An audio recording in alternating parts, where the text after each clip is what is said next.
முடிவு வருகிறது என்கிறதான தலைப்பில் பரிசுத்த ஆவியானுடைய உதவியோடு தேவனுடைய வார்த்தைகளை நாம் இந்த நாட்களிலே தியானித்து வருகிறோம். These days, with the help of the Holy Ghost, we are meditating the word of God under the title, The End is Come. எசேக்கியேல் தீர்க்கதரிசன புத்தகம் 7ஆம் அதிகாரம் 6ஆம் வசனத்தை வாசிப்போம். Let's read the prophetical book of Ezekiel, chapter 7, verse 6. முடிவு வருகிறது, முடிவு வருகிறது, அது உன்மேல் நோக்கமாய் இருக்கிறது, இதோ வருகிறது. An end is come, the end is come, it watcheth for thee, behold it is come. 1 பேதுரு 4ஆம் அதிகாரம் 7ஆம் வசனம். 1 Peter chapter 4 verse 7. எல்லாவற்றிற்கும் முடிவு சமயமாயிற்று, ஆகையால் தெளிந்த புத்தியுள்ளவர்களாய் இருந்து ஜெபம் பண்ணுவதற்கு ஜாக்கிரதையுள்ளவர்களாய் இருங்கள்.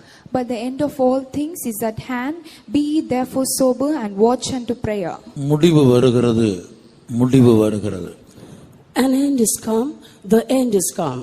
நம்முடைய ஆவிக்குரிய ஜீவியத்தில் பரமகாணனாகிய சீயோனையும் எருசலேமையும் நாம் சுதந்தரித்துக் கொள்வதற்கு தடையாக நம்முடைய ஜீவியத்திலே போராடுகிற 31 விதமான ராஜாக்களை குறித்து நாம் தியானித்து வருகிறோம். We are meditating about the 31 types of kings who were striving against our spiritual journey, that we do not inherit our spiritual Canaan. இந்த 31 ராஜாக்களும் எழுத்தின்படியான இஸ்ரவேல் ஜனங்களுக்கு விரோதமாக, அவர்கள் கானானை சுதந்தரிப்பதற்கு விரோதமாக போராடினவர்கள். These 31 kings literally strove against the literal Israelites, that they do not inherit the literal Canaan. எழுத்தின்படியான இஸ்ரவேல் ஜனங்களுடைய ஜீவியத்தில் மாத்திரமல்ல, ஆவிக்குரிய இஸ்ரவேல் ஜனங்களாகிய நம்முடைய ஜீவியத்திலும் இந்த ராஜாக்களின் ஆவி போராடி கொண்டிருக்கிறது. Not only against the literal Israelites, but against the spiritual Israelites, that is us, these spirits are striving. அந்த 31 ராஜாக்கள் யார் என்பதையும், அந்த ராஜாக்கள் நம்முடைய ஆவிக்குரிய வாழ்க்கையில் எதை வெளிப்படுத்துகிறார்கள், அது எந்த சுபாவத்தை காட்டுகிறது என்பதையும் நாம் தியானித்து வருகிறோம். We are meditating about who these 31 kings are and what they signify in our spiritual life. யோசுவா 2ஆம் அதிகாரம் 8ஆம் வசனம் முதல். Joshua chapter 12 verse 8 onwards. யோசுவா இஸ்ரவேல் கோத்திரங்களுக்கு சுதந்திரமாக பங்கிட்டதுமான ஏத்தியர், எமோரியர், கானானியர், பெர்சியர், ஏவியர், எபூசியர் என்பவருடைய தேசத்தில் இருந்தவர்களும் யோசுவாவும் இஸ்ரவேல் புத்திரரும் முறியடித்தவர்களுமான ராஜாக்கள் யாரெனில், எரிகோவின் ராஜா ஒன்று, பெத்தேலுக்கு அருகான ஆயியின் ராஜா ஒன்று, எருசலேமின் ராஜா ஒன்று, எப்ரோனின் ராஜா ஒன்று, யர்மூத்தின் ராஜா ஒன்று, லாகீசின் ராஜா ஒன்று, எக்லோனின் ராஜா ஒன்று, கேசேரின் ராஜா ஒன்று. In the mountains and in the valleys and in the plains and in the springs and in the wilderness and in the south country, the Hittites, the Amorites and the Canaanites, the Perizzites and the Hivites and the Jebusites, the king of Jericho one, the king of Ai, which is beside Bethel one, the king of Jerusalem one, the king of Hebron one, the king of Jarmuth one, the king of Lachish one, the king of Eglon one, the king of Gezer one. முதல் ராஜா எரிகோவின் ராஜா.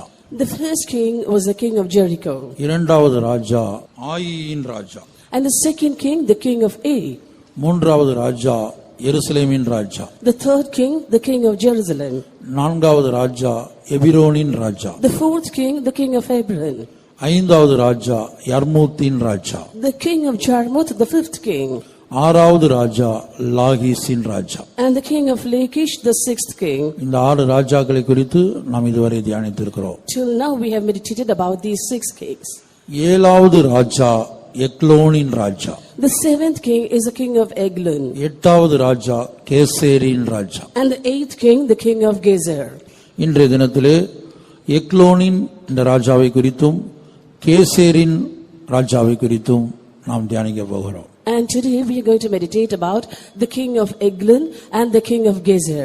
அதாவது நம்முடைய தேவனாகிய கர்த்தர் கிருபையாக இரக்கமாக இந்த எக்லோனின் ராஜாவுக்கும் கேசேரின் ராஜாவுக்கும் முடிவை உண்டாக்க வேண்டும். Graciously and mercifully our Lord God should bring an end upon this king of Eglon and this king of Gezer. Eglon என்கிறதான வார்த்தையினுடைய அர்த்தம் கன்றுக்குட்டி என்பதாகும். The meaning of the term eglin is calf. கர்த்தருடைய பரிசுத்த நாமத்திற்கு மகிமை உண்டாகட்டும். Glory be to God's holy name. Eglon என்கிறதான வார்த்தைக்கு வேத ஆராய்ச்சியாளர்கள் கொடுத்ததான அர்த்தம் கன்றுக்குட்டி என்பதாகும். The biblical scholars have assigned the meaning calf to the term eglin. இந்த கன்றுக்குட்டியை குறித்து நான் 3 விதமான காரியங்களை இன்றைய தினத்திலே சொல்கிறேன். Today I am going to tell you 3 types of things about this calf. இந்த கன்றுக்குட்டி என்பது நம்முடைய ஜீவியத்திலே எதை வெளிப்படுத்துகிறது? What does this calf show in our life? அதை நான் வேதத்திலிருந்து சொல்ல விரும்புகிறேன். I want to explain that with the help of the scripture.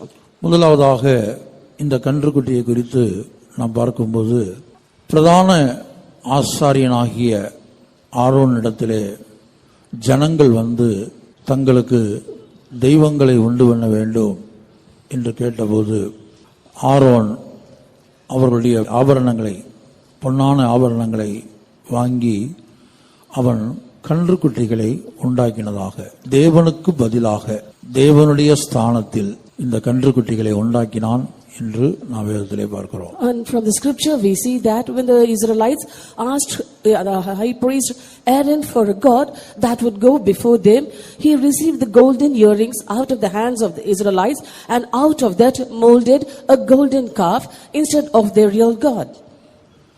அந்த கன்றுக்குட்டி எதற்காக முதலாவது உண்டாக்கப்பட்டது? Why was this golden calf first made? ஜனங்களுக்குள்ளே பொறுமை இல்லாத ஒரு அனுபவம் காணப்பட்டது. And the people there were not patient. தேவனுடைய வேலை வருகிற வரையிலும் அல்லது தேவ சித்தம் நிறைவேறுகிற வரையிலும் காத்திருக்க முடியாமல் பொறுமையை அவர்கள் இழந்ததை நாம் பார்க்கிறோம். We can see that the Israelites lost patience and they were not able to wait for the time of the Lord, nor were they able to do the will of God. ஆகவே நான் முதலாவது கன்றுக்குட்டி என்பதற்கு முதலாவது கொடுக்கிற ஆவிக்குரிய விளக்கம் தேவனுடைய வேலைக்காக காத்திருப்பதற்கு பொறுமை இல்லாதவர்கள். Therefore, the first explanation that I give for the term calf is they are not patient to wait for the time of the Lord. யாத்திராகமத்தில் Exodus chapter 32. 23 வாசிங்க. இவர்கள் என்னை நோக்கி எங்களுக்கு முன் செல்லும் தெய்வங்களை எங்களுக்கு உண்டு பண்ணும், எகிப்து தேசத்திலிருந்து எங்களை அழைத்து கொண்டு வந்த அந்த மோசேக்கு என்ன சம்பவித்ததோ அறியோம் என்றார்கள். அப்பொழுது நான் பொன்னுடைமை உடையவர்கள் எவர்களோ அவர்கள் அதை கலற்றி தர கடவர்கள் என்றேன். அவர்கள் அப்படியே செய்தார்கள். அதை அக்கினியிலே போட்டேன், அதிலிருந்து இந்த கன்றுக்குட்டி வந்தது என்றான். For they said unto me, Make us gods, which shall go before us. For as for this Moses, the man that brought us up out of the land of Egypt, we wot not what is become of him. I said unto them, Whosoever hath any gold, let them break it off. So they gave it to me. Then I cast it in the fire, and there came out this calf. 25 வசனத்தை வாசிக்கும்போது When we read verse 25, ஜனங்கள் தங்கள் பகைவருக்குள் அவமானப்படத்தக்கதாக Aaron அவர்களை நிர்வாணமாக்கி இருந்தான். அவர்கள் நிர்வாணமாய் இருக்கிறதை மோசே கண்டு போதும். And when Moses saw that the people were naked, for Aaron had made them naked unto their shame among their enemies. முதலாவதாக கன்றுக்குட்டி என்று நாம் சொல்லும்போது தேவனுக்காக தேவனுடைய வேலைக்காக காத்திருக்க முடியாமல் பொறுமை இழந்த ஒரு அனுபவத்தை அது காட்டுகிறது. first of all, when we say of a calf, it is an experience of losing their patience without waiting for the time of the Lord. கன்றுக்குட்டி என்கிற வார்த்தைக்கு நான் கொடுத்த முதல் அர்த்தம் உலக பிரகாரமான காரியங்களுக்கு ஜனங்கள் எவ்வளவு காலம் வேண்டுமானாலும் பொறுமையோடு காத்திருப்பார்கள்.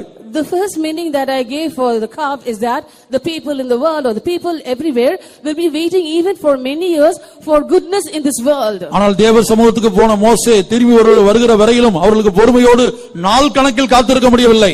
But they were not able to patiently wait for just a few days for Moses who had gone to God's presence. ஆனால் அதே வேளையில் At the same time, இதே இஸ்ரவேல் ஜனங்களை பாருங்க, இதே இஸ்ரவேல் ஜனங்கள் தான் எகிப்துல பார்வோனுடைய அடிமைத்தனத்துல வருஷக்கணக்காக அத்தனை கொடுமைகளை சகித்து பொறுமையோடு காத்திருந்தார்கள். The same Israelites in Egypt under Pharaoh's hand for many long years they were enduring much hardship. இப்ப கன்றுக்குட்டியுடைய முதல் அர்த்தம் உங்களுக்கு விளங்குகிறதா?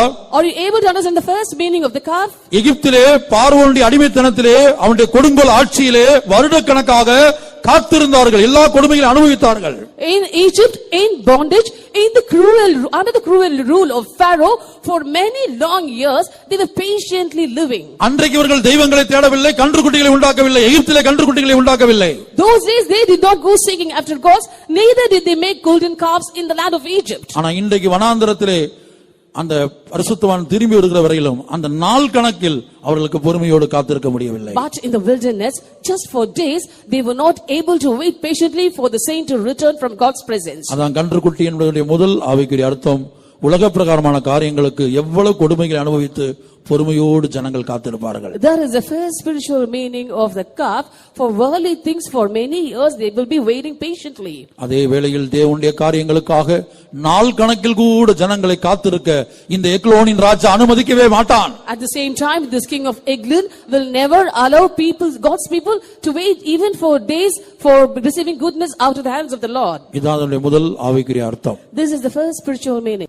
கர்த்தருடைய பரிசுத்த நாமத்திற்கு மகிமை உண்டாகட்டும். Glory be to God's holy name. உலக பிரகாரமாக நாம் ஜனங்களை, தேவனுடைய பிள்ளைகளையும் உலகத்து ஜனங்களை நாம் எடுத்து பார்ப்போமானால் உலக பிரகாரமாக பல்வேறு காரியங்களுக்காக அவர்கள் காத்திருப்பதை நாம் பார்க்கலாம். Generally, when we consider the people in this world and the children of God, we see that they are waiting patiently for certain things in this world to be accomplished in their life.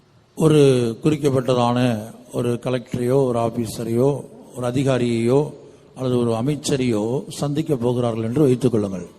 Suppose they are going to meet a particular minister or an official or a collector. பொறுமையோடு காத்திருந்து அந்த காரியங்களை அவர்கள் செய்வதை நாம் பார்க்கிறோம். We can see that they are patiently waiting for the things to be done. இஸ்ரவேல் ஜனங்கள் அந்த கன்றுக்குட்டியை உண்டாக்கின சந்தர்ப்பத்தை நினைவு கூறுங்கள். Just remember the instance where the Israelites had made the golden calf. அவர்கள் தேவர் சமூகத்திலே அவர்கள் காத்திருக்க பொறுமை இல்லாமல் கன்றுக்குட்டியை உண்டாக்கினார்கள். And they were not patient enough to wait in God's presence, and that was the reason why they had made that calf. அந்த மோசேக்கு என்ன சம்பவித்ததோ எங்களுக்கு தெரியாது. They said, we do not know what happened to that Moses. எங்களுக்கு முன் செல்லும் தெய்வங்கள் வேண்டும். We need gods who can go before us. அதான் கன்றுக்குட்டி என்று நாம் பார்த்தோம். We saw that that was a calf. அதாவது நான் அந்த கன்றுக்குட்டிக்கு முதல் அர்த்தம் சொன்னேன். உலக பிரகாரமான காரியங்களுக்கு எவ்வளவு காலம் வேண்டுமானாலும், எவ்வளவு காலம் வேண்டுமானாலும், எவ்வளவு வருஷம் வேண்டுமானாலும் பொறுமையோடு காத்திருப்பார்கள். That is what I told you. For worldly things or worldly goodness, they will be waiting even though it may be some years. நான் நாகர்கோயிலில் இருக்கிற ஒரு குறிக்கப்பட்டதான ஒரு சகோதரி ரேஷன் கார்டு விஷயமாக தாலுகா ஆபீஸுக்கு கிட்டத்தட்ட 1.5 வருடத்துக்கு மேலாக அலைந்து கொண்டிருந்தார்கள். When I was in Nagarkoil, I know of a particular sister. For the sake of receiving or getting a ration card, she was going to and out of the taluk office for nearly 1.5 years. அவர்கள் என்னிடத்தில் சொன்ன காரியத்தை தான் நான் சொல்கிறேன். எந்த அதிகாரியை சந்திக்க போகிறார்களோ அவர்கள் இன்றைக்கு நாளைக்கு என்று சொல்லி இப்படியாக 1.5 வருடமாக அலைந்து கொண்டே இருக்கிறார்கள். The thing that she conveyed me, that I'm telling it to you now, she said that she was supposed to meet a particular official, but that official was delaying, saying, come today, come tomorrow, and so on. In this way, I had to be roaming and moving around that office for nearly 1.5 years. வேதத்திலேயும் கூட கர்த்தராகிய இயேசு கிறிஸ்து அப்படி ஒரு சம்பவத்தை சொல்லுகிறார். ஒரு விதவையானவள் அநீதி உள்ள நியாயாதிபதி இடத்திலே தேடி அவள் என்ன செய்கிறாள்? தொடர்ந்து அவனிடத்திலே போய் பொறுமையோடு சந்தித்ததாக சொல்லுகிறார். In the scripture also, Lord Jesus Christ tells of a widow who went and stood before an unjust judge even though he was delaying. இப்ப இயேசு சொல்லுகிறார், ஒரு அநீதி உள்ள நியாயாதிபதியை தேடி அந்த விதவை தன்னுடைய காரியத்துக்காக, தன்னுடைய காரியத்தில் ஒரு ஜெயம் கிடைப்பதற்காக எவ்வளவு பொறுமையோடு தேடி போனாள் என்று பாருங்கள். அதுபோல நீங்களும் தேவனிடத்திலே ஜெபிக்கிற காரியங்களுக்கு, தேவனிடத்திலே வேண்டிக் கொள்கிற காரியங்களுக்கு உங்களுக்கும் பொறுமை வேண்டும் என்கிற அர்த்தத்திலே தான் அந்த சம்பவத்தையே இயேசு சொல்லுகிறார். Jesus was narrating the parable for his disciples so that they might know that they also had to patiently wait for the Lord to answer even though it was delayed, and told them saying, see how that widow, even though that unjust judge was delaying, she was continually troubling him. லூக்காவிலே வாசிக்கும்போது லூக்கா 18:3. Gospel according to St. Luke chapter 18 verse 3. அந்த பட்டணத்திலே ஒரு விதவையும் இருந்தால் அவள் அவனிடத்தில் போய் எனக்கும் என் எதிராளிக்கும் இருக்கிற காரியத்தில் எனக்கு நியாயம் செய்ய வேண்டும் என்று விண்ணப்பம் பண்ணினால் வெகுநாள் வரைக்கும் அவனுக்கு மனதில்லாதிருந்தது. பின்பு அவன், நான் தேவனுக்கு பயப்படாமலும் மனுஷரை மதியாமலும் இருந்ததும் இந்த விதவை என்னை எப்பொழுதும் தொந்தரவு செய்கிறபடியினால் இவள் அடிக்கடி வந்து என்னை அலட்டாதபடி இவளுக்கு நியாயம் செய்ய வேண்டும் என்று தனக்குள்ளே சொல்லிக் கொண்டான் என்றார். பின்னும் கர்த்தர் அவர்களை நோக்கி, அநீதியுள்ள அந்த நியாயாதிபதி சொன்னதை சிந்தித்து பாருங்கள். அந்தபடியே தேவன் தம்மை நோக்கி இரவும் பகலும் கூப்பிடுகிறவர்களாகிய தம்மால் தெரிந்து கொள்ளப்பட்டவர்களின் விஷயத்தில் நீடிய பொறுமையுள்ளவராயிருந்து அவர்களுக்கு நியாயம் செய்யாமல் இருப்பாரோ? And there was a widow in that city, and she came unto him, saying, Avenge me of mine adversary. And he would not for a while, but afterward he said within himself, Though I fear not God, nor regard man, yet because this widow troubleth me, I will avenge her. Blessed by her continual coming, she weary me. And the Lord said, Hear what the unjust judge saith, and shall not God avenge his own elect, which cry day and night unto him, though he bear long with them? கர்த்தருடைய பரிசுத்த நாமத்திற்கு மகிமை உண்டாகட்டும். Glory be to God's holy name. இந்த எக்லோனின் ராஜா ஒரு தேவனுடைய பிள்ளைக்குள் உயிரோடு இருப்பான் என்று சொன்னால் அவன் செய்யக்கூடிய கிரியை என்னவென்று சொன்னால், உலக பிரகாரமான காரியங்களுக்கு அந்த குறிக்கப்பட்ட தேவனுடைய பிள்ளையை எவ்வளவும் பொறுமையா இருக்க வைப்பான். ஆனால் தேவன் சம்பந்தப்பட்ட காரியங்களுக்கு, இப்ப தேவனிடத்திலிருந்து ஒரு ஆசீர்வாதத்தை பெற்றுக்கொள்ள வேண்டும், தேவனிடத்திலிருந்து ஒரு நன்மையை பெற்றுக்கொள்ள வேண்டும், அதை பெற்றுக்கொள்ள பொறுமை இல்லாமல் காத்திருக்க விடாமல் பண்ணக்கூடியவன் தான் எக்லோனின் ராஜா. Therefore, if this king of Eglon is present alive in a child of God, he will allow that child of God to wait patiently, even though for a long time, to receive all the material needs of his family and himself. But concerning spiritual things and concerning things of God, he will never allow him to be patient, but he will impatiently act to receive things from God. இங்கே கன்றுக்குட்டி எதற்காக உண்டாக்கப்பட்டது? Here, why was that calf made? நாம் யாத்திராகமத்திலே படித்தோமே, இந்த இடத்திலே கன்றுக்குட்டி எதற்காக உண்டாக்கப்பட்டது? In the book of Exodus we read now, and why was this calf made there? ஜனங்களுக்கு காத்திருக்க முடியவில்லை, தேவனுக்காக தேவனுடைய வேலைக்காக காத்திருக்க முடியவில்லை, பொறுமை இழந்தார்கள். The people there were not able to wait for the Lord and the time of the Lord. They were impatient. தேவனுக்காக காத்திருக்க முடியவில்லை. They were not able to wait for the Lord. தேவனுக்காக காத்திருக்க முடியாதனாலதான் இங்க என்ன சொல்றாங்க, எங்களுக்கு வேற தெய்வங்களை உண்டு பண்ணும் என்று கேட்கிறார்கள். Because they were not able to wait for their God, they asked Aaron saying, make gods for us. அதுக்கு தான் நான் சொல்லுகிறேன், உலக பிரகாரமாக நாம் எத்தனையோ காரியங்கள்ல பொறுமையோடு காத்திருக்கிறோம். That is why I said, according to this world, for many matters we are patiently waiting. ஒரு வியாதியஸ்தரை எடுத்துக்கொள்ளுங்கள், அவர் ஒரு மருத்துவமனைக்கு போகிறார் என்று வைத்துக் கொள்ளுங்கள், ஒரு டாக்டரை போய் பார்க்கிறார், ஒரு ஸ்பெஷலிஸ்ட்டை போய் பார்க்கிறார். அந்த ஸ்பெஷலிஸ்ட் சில வியாதிகளுக்கு போன உடனே சுகம் கிடைக்கிறது இல்ல, எத்தனையோ மாதங்களாக எத்தனையோ வருஷங்களாக அந்த மருத்துவர் என்ன செய்கிறார், அந்த வியாதியஸ்தரை அலக்களித்துக் கொண்டே இருக்கிறார். Suppose a person is sick and he is going to consult a specialist for a sickness. He doesn't receive a healing immediately. It may take even years together, and whenever the specialist asks him to come and go, he does it. அப்ப ஜனங்க என்ன செய்யறாங்க, வியாதிஸ்தர்கள் என்ன செய்யறாங்க, மருத்துவர் சொல்லிட்டாருங்கிறதுக்காக பொறுமையோடு என்ன செய்யறாங்க, அவர் சொல்றபடியெல்லாம் செஞ்சு அந்த வியாதி சுகமாகிறதுக்காக காத்திருக்கிறாங்க. Therefore the people, because the doctors have advised them to come and go quite often, they are patiently waiting so that they may be cured of their sickness. இனி ஒருத்தருக்கு ஒரு குடும்ப பிரச்சனை, ஒரு சொத்து பிரச்சனை என்று வைத்துக் கொள்ளுங்கள். அவங்க என்ன செய்யறாங்க, உலக பிரகாரமாக ஒரு வக்கீல்கிட்ட போறாங்க, கோர்ட்டுக்கு போறாங்க. Now suppose there is a property dispute, for that sake they approach an advocate or a court. கோர்ட்டுக்கு போன உடனே அவங்களுக்கு நியாயம் கிடைக்கிறது இல்ல. சில குறிக்கப்பட்ட கேஸ்கள் என்ன செய்கிறது, 10 வருடம் 20 வருடம் 30 வருடம் அப்படி இழுத்துக்கொண்டே போகிறது. As soon as they go to the court, they do not get a justice for them. At times, they have to wait for 10, 20 or 30 years for the case to come to an end. 30 வருடம் அப்படி இழுத்துக்கொண்டே போகக்கூடிய எத்தனையோ கேஸ்கள் இருக்கிறது. There are so many cases that are dragging for nearly 30 years. ஆனாலும் ஜனங்கள் என்ன செய்கிறார்கள்? பணத்தை செலவழித்து, பொருளை செலவழித்து அந்த மனிதர்களை தேடி நியாயம் கிடைக்கும் என்கிற நம்பிக்கையிலே அப்படி என்ன செய்கிறார்கள்? அலைகிறார்கள், காத்து கொண்டிருக்கிறார்கள். Yet the people expecting justice to be done to them, they spend money and also all their materials that they have, and they go seeking an advocate expecting good from them. அதுபோல படித்து முடித்து விட்டு அரசாங்க வேலை கிடைக்கும் என்று employment ஆபீஸ்ல பதிஞ்சு வச்சுட்டு அநேகர் என்ன செய்றாங்க? வருடக்கணக்காக காத்து இருக்கிறாங்க. Similarly, after completing their education, certain people have registered in the employment exchange and are waiting for years together to get a government job. நான் ரெண்டையும் வித்தியாசப்படுத்தி சொல்லுகிறேன். அதாவது உலக பிரகாரமாக நாம் என்ன செய்றோம்? எத்தனையோ காரியங்களுக்காக நாம் பொறுமையோடு காத்திருக்கிறோம். I'm differentiating both these. For worldly things, we are waiting patiently for many years. ஆனா விசுவாச வாழ்க்கையில வரும்போது என்ன ஆகுதுன்னு சொன்னால், இப்ப நம்ம கிறிஸ்துவ வாழ்க்கையில இந்த விசுவாச வாழ்க்கையில ஒரு வியாதி ஒரு தேவனுடைய பிள்ளைக்கு வரும்போது என்ன செய்யணும்? தேவன் சுகத்தை தர்ற வரைக்கும் பொறுமையோட காத்திருக்கணும். Therefore, in our faith life also, when a believer falls sick, he has to wait patiently until the Lord comes down to heal him. இப்போ ஒரு சொத்து பிரச்சனை. Now there's a property dispute. அந்த பிரச்சனைக்கு வழக்குக்கு போகாமல், கோர்ட்டுக்கு கேஸுக்கு போகாமல் ஜெபத்துல வச்சிருந்து ஆண்டவர் அந்த காரியத்தில் நியாயம் செய்யற வரைக்கும், தேவன் அந்த காரியத்தில் ஜெயம் கொடுக்கிற வரைக்கும் காத்திருக்கணும். And without going to an advocate or to a court, they have to keep this matter in their prayers and wait until the Lord does justice to them. இப்படி தேவனிடத்திலிருந்து ஒரு ஆசீர்வாதம், தேவனிடத்திலிருந்து ஒரு நன்மை பெற்றுக்கொள்வதற்கு ஜனங்களுக்கு என்ன செய்ய முடியல? காத்திருக்க முடியவில்லை. And nowadays people aren't able to wait until they receive the blessings from God and also goodness from God. இதுதான் கன்றுக்குட்டி என்பது.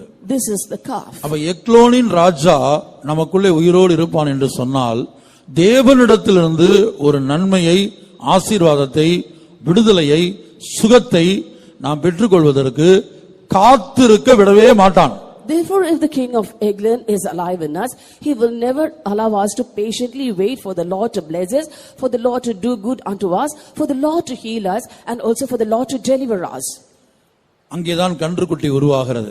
There the calf is formed. எங்களால காத்திருக்க முடியாது. We cannot wait. அந்த மோசேக்கு என்ன சம்பவித்தது எங்களுக்கு தெரியாது. We do not know what happened to that Moses. இப்பவே எங்களுக்கு என்ன செய்யணும்? எங்களுக்கு முன் செல்லும் தெய்வங்களை உண்டு பண்ண வேண்டும். Right now you have to make gods that will go before us. இப்படி உண்டாக்கப்பட்டதுதான் கன்றுக்குட்டி. In this way that calf was made. ஆகவே இங்கே கன்றுக்குட்டி என்பதனுடைய முதல் அர்த்தம், ஆவிக்குரிய அர்த்தம், நம்முடைய வாழ்க்கையில தேவனிடத்திலிருந்து நன்மைகளை, ஆசீர்வாதங்களை, அது சுகமா இருக்கலாம், ஒரு வேலையா இருக்கலாம், அல்லது நமக்கு ஒரு பிரச்சனை, ரெண்டு பேரும் ஒரு குடும்ப பிரச்சனை அல்லது ஒரு சொத்து பிரச்சனை, அதுல இருந்து தேவன் ஒரு நியாயம் செய்யணும். அது வரைக்கும் காத்திருக்கிற அனுபவம்.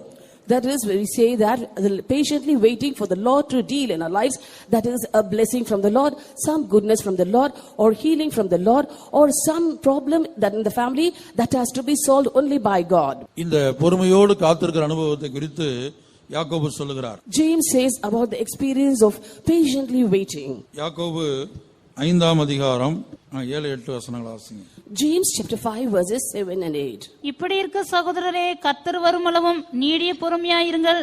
இதோ பயிரிடுகிறவன் பூமியின் நற்பலனை அடைய வேண்டும் என்று முன்மாறியும் பின்மாறியும் வருமளவும் நீடிய பொறுமையோடு காத்திருக்கிறான்.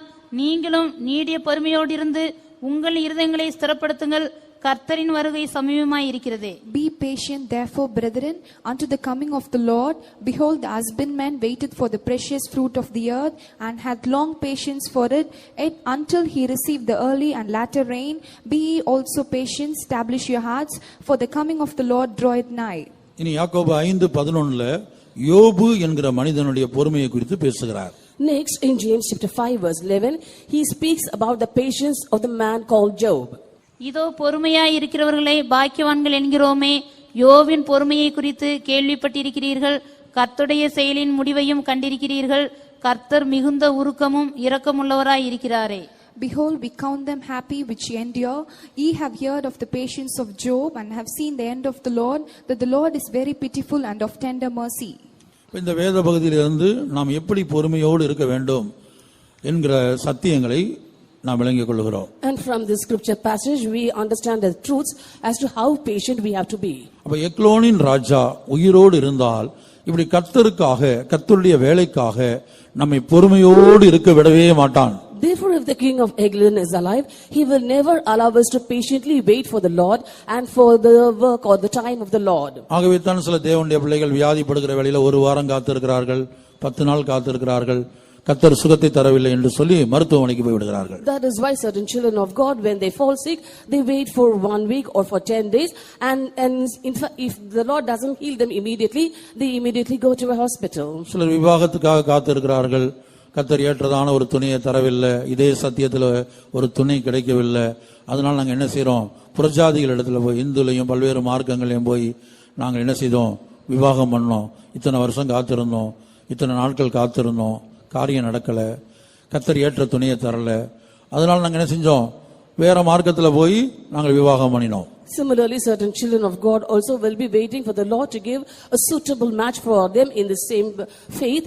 But after waiting for some time, they will say, I waited for the Lord to give me a proper match. But as He has not given me, I am leaving off this faith and going outside to the Gentiles, maybe to other denominations or also to other religions to get a suitable partner for me. எக்லோனின் ராஜா நம்முடைய வாழ்க்கையில் உயிரோடு இருக்கிற வரையிலும் கர்த்தருக்காக, கர்த்தரின் கிரியைக்காக, கர்த்தரின் கரத்துக்காக அவன் நம்மை பொறுமையோடு காத்திருக்க விட மாட்டான். If the king of Eglon is alive in us, he will never allow us to patiently wait for the Lord, patiently wait for the working of the Lord in our lives. வேறு யாராயிலும் மனிதரையோ அல்லது குறிக்கப்பட்டதான சில பொருள்களையோ நபரையோ நமக்கு தெய்வங்களாக அவன் மாற்றி விடுவான். He will make some other people or some other things as our gods. இப்ப தேவனுக்கு கொடுக்க வேண்டிய அந்த ஸ்தானத்தை நம்முடைய வாழ்க்கையில வேற யாராயிலும் ஒரு மனிதனுக்கு கொடுத்து விடுவது. And that is, we are giving the place that we have to give unto the Lord to some other men in our life. இங்கே அதான் சம்பவித்தது. சர்வ வல்லமையுள்ள தேவனுக்கு நிகராக ஒப்பாக இங்கே கன்றுக்குட்டி உண்டாக்கப்பட்டது. Here a calf was made, which was made equal to the Almighty God. வானத்தையும் பூமியையும் படைத்த சர்வ வல்லமையுள்ள தேவனை இதோ தேவனுடைய சொந்த ஜனங்கள் ஒரு கன்றுக்குட்டிக்கு ஒப்பாக உருவாக்கி விட்டார்கள், சிருஷ்டித்து விட்டார்கள். God's own people had limited the God of heaven and earth, who created the heaven and earth, to a calf. கன்றுக்குட்டியும் எங்கள் தேவனும் ஒன்று என்பதுதான் அந்த வார்த்தையுடைய அர்த்தமாக இருக்கிறது. The meaning of the term is, my God and this calf are one and the same. பல்வேறு சந்தர்ப்பத்திலே நாமும் கூட நம்முடைய சர்வ வல்லமையுள்ளதான தேவனை வேறு யாராயிலும் மனிதரையோ தெய்வத்தை போல நம்பி விடுகிறோம். தெய்வத்துக்கு சமமாய் நாம் மனிதர்களை நம்முடைய இருதயத்தில் வைத்து விடுகிறோம். In certain instances, we too in our lives, we make certain men in this world equal to our God and have them as our God in our hearts. இரண்டாவதாக இதே வேத பகுதியில் கன்றுக்குட்டி என்பதனுடைய இரண்டாவது அனுபவத்தை நான் சொல்லுகிறேன். இதே வேத பகுதியில் நாம் படித்தோம், அங்க என்ன சம்பவித்தது, பகைவர்கள் மத்தியிலே ஒரு அவமானம் உண்டானது கன்றுக்குட்டியின் மூலமாக. Second, from the same passage I tell you of another thing, there was a shame before their adversaries. அந்த வசனத்தை வாசிங்க. யாத்திராகமம் 32ஆம் அதிகாரம் 25. Exodus 32:25. ஜனங்கள் தங்கள் பகைவருக்குள் அவமானப்படத்தக்கதாக ஆரோன் அவர்களை நிர்வாணமாக்கி இருந்தார். போதும். And when Moses saw that the people were naked, for Aaron had made him naked unto the shame among their enemies.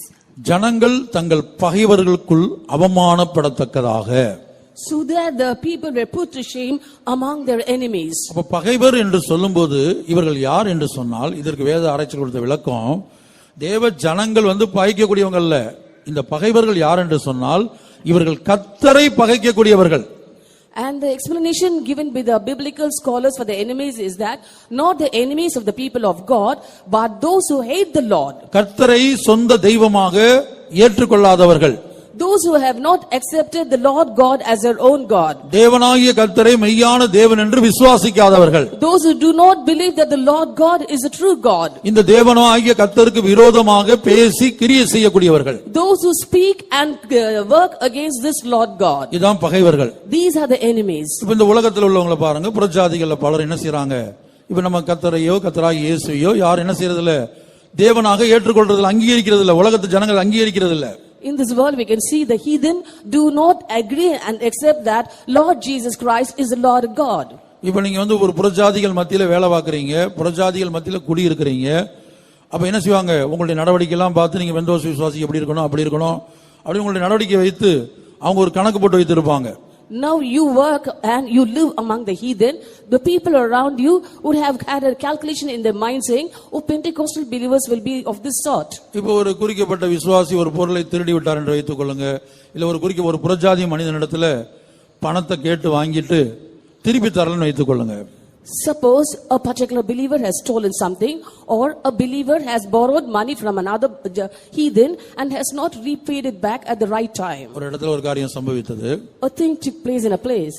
விசுவாசிகள் சில இடத்துல கடன் வாங்கினார்கள். Certain believers had borrowed from some others. அப்ப அந்த புறஜாதிகள் என்ன செஞ்சாங்க, இவங்க சர்ச்சுக்கு போறவங்க, பெந்தகோஸ்தே சபைக்கு போறவங்க, அதனால இவங்க பொய் சொல்ல மாட்டாங்கன்னு சொல்லி எந்த விதமாக இதையும் பத்திரத்தை எழுதி வாங்கல, ஒண்ணுமே எழுதி வாங்கல, நம்பிக்கையின் பேர்ல கொடுத்து விட்டார்கள் ஒரு பெரிய தொகையை. And the heathen, trusting that these are Pentecostal believers and so they won't lie and they will be faithful, without any written deeds, they gave them a huge amount of money as on loan. இப்போ கொஞ்ச நாட்கள் இவங்களுக்கு திருப்பி கொடுக்கக்கூடிய நிர்வாகம் இல்லை, இந்த விசுவாசிகளுக்கு வைத்து கொண்டு தராம இல்ல, திருப்பி கொடுக்கக்கூடிய நிர்வாகம் இவங்களுக்கு இல்ல. The believers did not have the ability to repay it back. It was not that they had the money and did not have the mind, but they did not have the ability. அப்ப சில வருஷங்கள் என்ன செஞ்சாங்க, இன்னைக்கு தர்றோம், நாளைக்கு தர்றோம், அடுத்த மாசம் தர்றோம், இப்படி சொல்லிக்கிட்டே வந்தாங்க. For some time they were telling, I'll be giving you today or tomorrow or after some months. அப்ப அவங்க பொறுத்து பார்த்து பணம் கொடுத்தவங்க பொறுத்து பார்த்து ஒரு லிமிட்டுக்கு வந்த ஒரு எல்லை வரைக்கும் வந்த பிற்பாடு இவங்க என்ன செஞ்சாங்கன்னு சொன்னா, பணம் கொடுத்தவங்க கடினமா அவங்க இடத்துல பேச ஆரம்பித்தாங்க. Therefore the one who had lent the money waited for some time, but after that they became impatient and spoke to them very rudely. கடினமா பேசின உடனே கணவன், ரெண்டு பேருமே விசுவாசி தான், இந்த கணவனும் மனைவி என்ன செஞ்சாங்கன்னு சொன்னா, நீங்க எங்களுக்கு பணம் கொடுத்ததுக்கு என்ன ஆதாரம் இருக்குது, எந்த கோர்ட்டுக்கு வேணாலும் போய் பாத்துக்கோங்க, நாங்க உங்ககிட்ட பணம் வாங்கவே இல்லை, முடிஞ்சதை பாருங்க அப்படின்னாங்க. As the people who had lent the money spoke very rudely with them, both these, that is the husband and wife, they were believers. The husband told unto the person, what proof have you got that you have lent us money? If possible, go to the court and try to get it back from us. உடனே என்ன செஞ்சாங்க, கடன் கொடுத்தவங்க நேரா என்கிட்ட வந்தாங்க. Immediately the financier who had lent the money came to me. என்ன சபைக்கு, இந்த சபைக்கு தானே அவங்க கொடுத்து வர்றாங்க. For they were coming to that church. அப்ப உங்க சபையில் உள்ள விசுவாசிகள பணத்தை வாங்கினாங்க, அவங்க பெந்தகோஸ்தேக்காரங்கிற நம்பிக்கையில நான் மற்றவங்ககிட்ட எழுதி வாங்கியிருக்கிறேன், இவங்ககிட்ட எழுதி வாங்கல, அப்படியே கொடுத்தேன், இப்ப எப்படி சொல்றாங்க அப்படின்னு சொல்லி ஓன்னு அழுதாங்க. They came to me and were bitterly saying, trusting that these people are Pentecostals and they will be faithful, without getting any written agreement from them. I had lent them this money, but now they are not returning it back to me. அவங்க கேக்குறாங்க, உங்க பெந்தகோஸ்தே சபை இப்படிதான் சொல்லுதா, உங்க சத்தியம் இப்படிதான் சொல்லுதா, உங்க இயேசு இப்படிதான் சொல்லி இருக்கிறாரா? They were asking me, is this what your Pentecostal church teaches you? Is this what your truth teaches you? Or is this what your Jesus taught you? இப்ப என்னாச்சு, இதுதான் பகைவருக்குள்ள அவமானம் உண்டாகத்தக்கதாக. This is the thing, getting shame before their enemies. நம்முடைய சுபாவங்கள் மூலமாக நம்முடைய இப்ப ஒரு பெந்தகோஸ்தே விசுவாசி, ஒரு பெந்தகோஸ்தே ஊழியர் இப்படிதான் இருக்கணும், இப்படிதான் நடக்கணும் அப்படின்னு என்ன செய்யறாங்க, ஜனங்க விரும்புறாங்க, ஜனங்க எதிர்பார்க்கறாங்க. The people like and the people expect that this is the way a Pentecostal believer or a Pentecostal worker of God should behave. இங்க நீங்க இந்த வேத பகுதியை படித்து பார்த்தீங்கன்னா, புறஜாதிகள் மத்தியில அவங்க எல்லாம் பேசக்கூடிய அளவுக்கு ஆரோன் என்ன செஞ்சுதான், தேவ ஜனங்களுக்கு ஒரு அவமானத்தை உண்டாக்கினான். Here in the scripture passage we see that Aaron had put the people of God to shame so that the Gentiles were speaking ill about them. ஆகவே தேவனுடைய பிள்ளைகளாகிய நாம் எடுத்து வைக்கிற ஒவ்வொரு அடியும் நாம் கவனத்தோடு எடுத்து வைக்க வேண்டியது அவசியமா இருக்கிறது. Therefore it is necessary that every step that we as children of God take should be very careful. நம்மை பார்க்கலாம், அதான் சொல்ல போனா பிசாசுக்கே வேதம் தெரியுது பாருங்க, பிசாசுக்கே வேதம் நல்லா தெரியுது, அதுபோல உலகத்தாருக்கும் வேதம் ஓரளவுக்கு தெரியும். We can say that the devil knows the scripture very well. Similarly, the people in this world also know the scripture. அப்ப பாருங்க, உலகத்தார் புறஜாதிகளோட என்ன செய்றாங்கன்னா, கிறிஸ்தவர்கள் இப்படித்தான் இருப்பாங்க, இருக்கணும் அப்படின்னு அவங்க எப்படியா இருப்பாங்க அது வேற விஷயம். ஆனா ஒரு கிறிஸ்தவன், அது ஒரு பெந்தகோஸ்தே விசுவாசி இப்படித்தான் இருக்கணும்ங்கிற ஒரு எண்ணம் அவங்களுக்குள்ள இருக்குது. A Pentecostal believer should, or a worker of God should behave like this, and they will behave as they like, but it's not a matter for them. They will be looking at us carefully. புறஜாதிகள் மத்தியில மாத்திரமல்ல, நீங்க மற்ற கிறிஸ்தவர்கள் எடுத்துக்கொள்ளுங்க, அந்த மற்ற கிறிஸ்தவ சமுதாயத்திலே கூட அவங்க கூட சொல்லுவாங்க, நீங்க ஒரு பெந்தகோஸ்தேக்காரங்க இதை செய்யலாமா, இப்படி பண்ணலாமா அப்படின்னு கேட்பாங்க. Not only the heathen, you consider Christians of other denominations also, they will come and ask us, you're Pentecostal people, you aren't expected to do like that.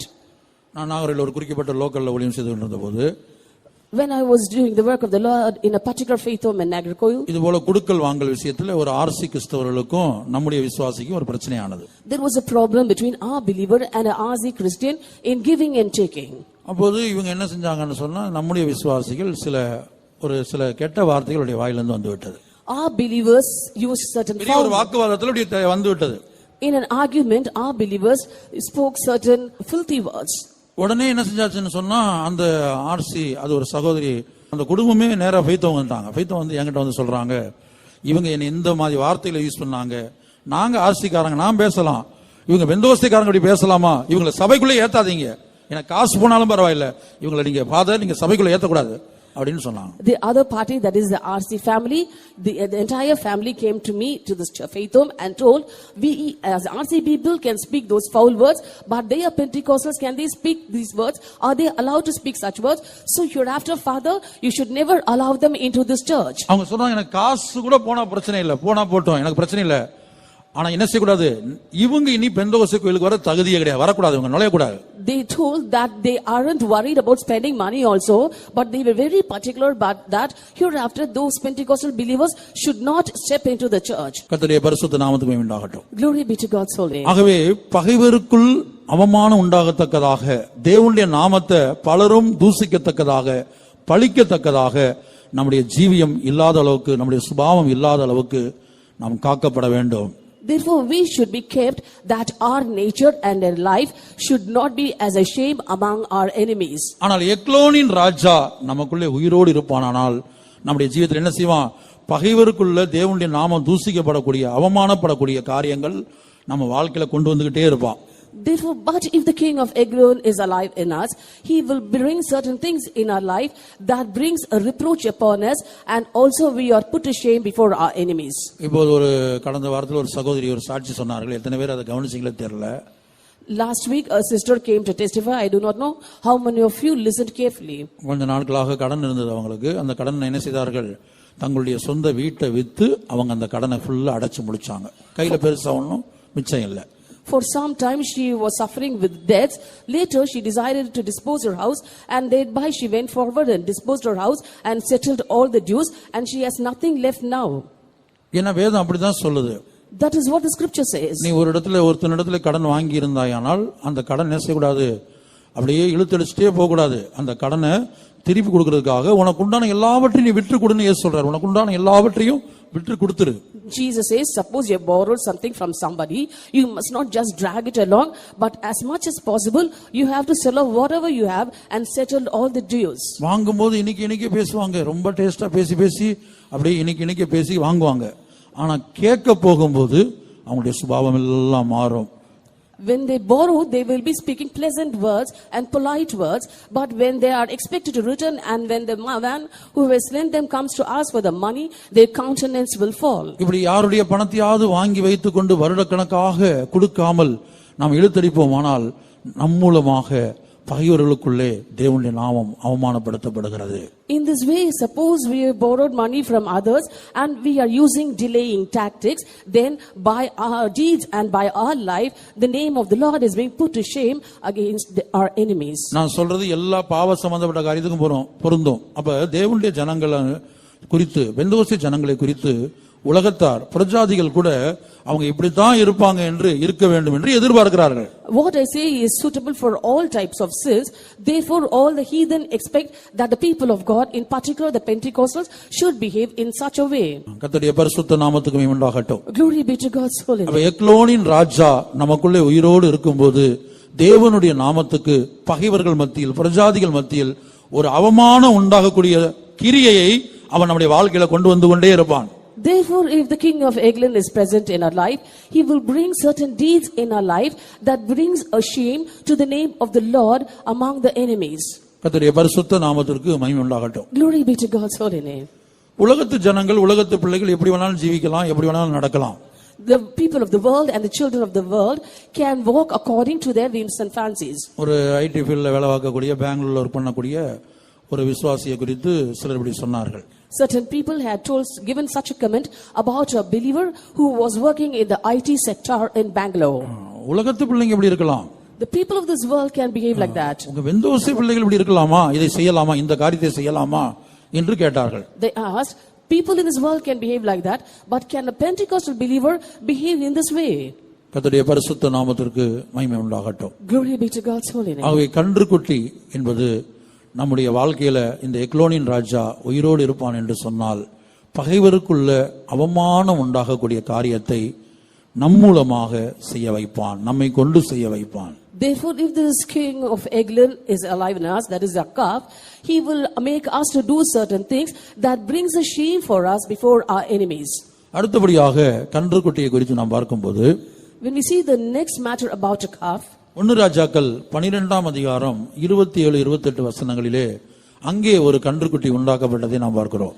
in 1 Kings chapter 12, verse 27 and 28, we see a calf was made there too. அங்கேயும் தேவ ஜனங்களுக்காகத்தான் அந்த கன்றுக்குட்டி தேவனுக்கு பதிலாக ஒரு தெய்வமாகத்தான் உருவாக்கப்பட்டது. There too a calf was made for the people of God instead of their God. எப்படி ஆரோனின் மூலமாக இஸ்ரவேல் ஜனங்களுக்கு தேவனுக்கு பதிலாக தேவனுடைய ஸ்தானத்தில் இந்த கன்றுக்குட்டி உருவாக்கப்பட்டதோ, As this calf was made instead of their God for the Israelites by Aaron, அதே போன்று யெரொபெயாம் என்கிறதான தேவனால் உயர்த்தப்பட்ட ஒரு சாதாரண வேலைக்காரனா இருந்தான், தேவன் தான் அவனை ஒரு பெரிய ராஜாவாக உயர்த்தினார். similarly Jeroboam was a servant. It was God who had exalted him. தன்னை ராஜாவாக உயர்த்தின தேவனுக்கு அவன் செய்த துரோகத்தை பாருங்கள். அவன் என்ன செய்தான் என்று சொன்னால், தேவ ஜனங்களை வஞ்சிக்கும்படியாக தேவனுக்கு பதிலாக இந்த கன்றுக்குட்டியை உண்டாக்கி இதுதான் உங்களுடைய தெய்வம் என்று சொல்லிவிட்டான்.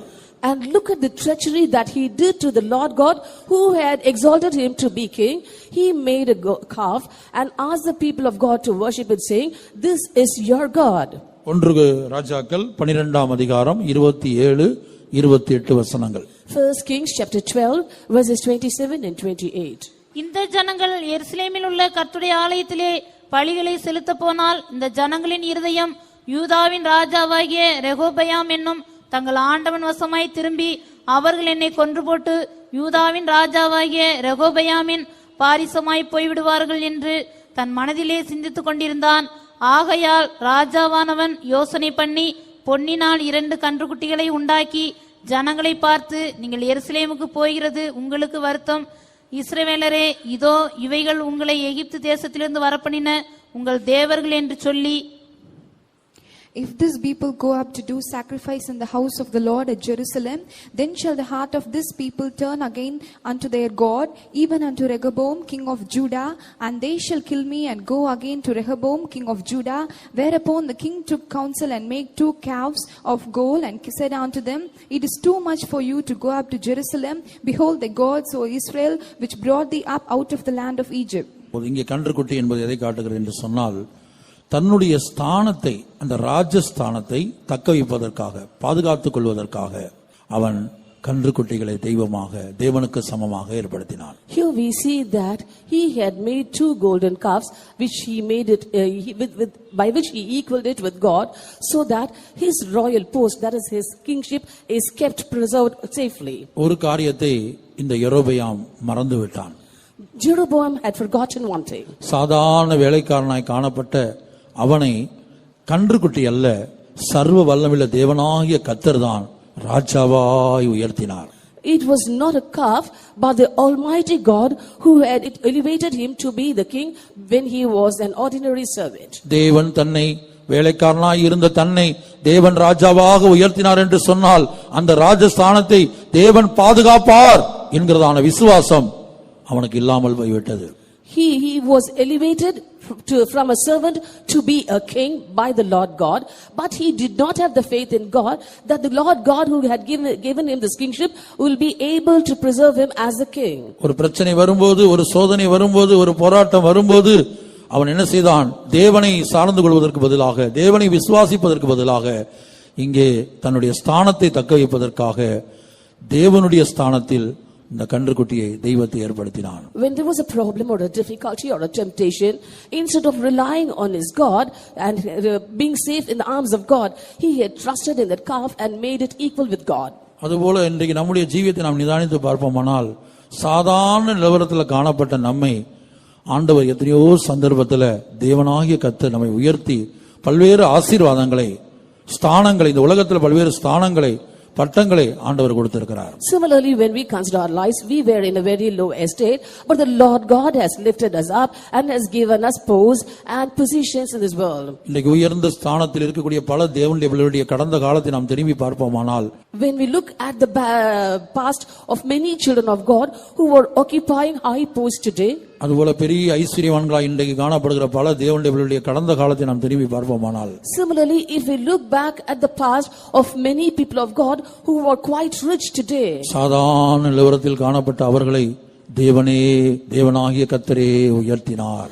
it was the Lord God who had lifted them up from that very low estate. கர்த்தருடைய பரிசுத்த நாமத்திற்கு மகிமை உண்டாகட்டும். Glory be to God's holy name. ஆனால் அவர்கள் உயர்த்தப்பட்ட பிற்பாடு தங்களுடைய வேலை ஸ்தலத்திலோ, தங்களுடைய வியாபாரத்திலோ, அல்லது வேற ஏதாவது தங்களுடைய வாழ்க்கையிலே ஒரு சோதனை, போராட்டம் என்று வரும்போது, But after they have been lifted up in their work or in their business, when they encounter new problems and temptations, இப்ப வேலை ஸ்தலத்தில் ஒரு பிரச்சனை வருது என்று வைத்துக் கொள்ளுங்கள்.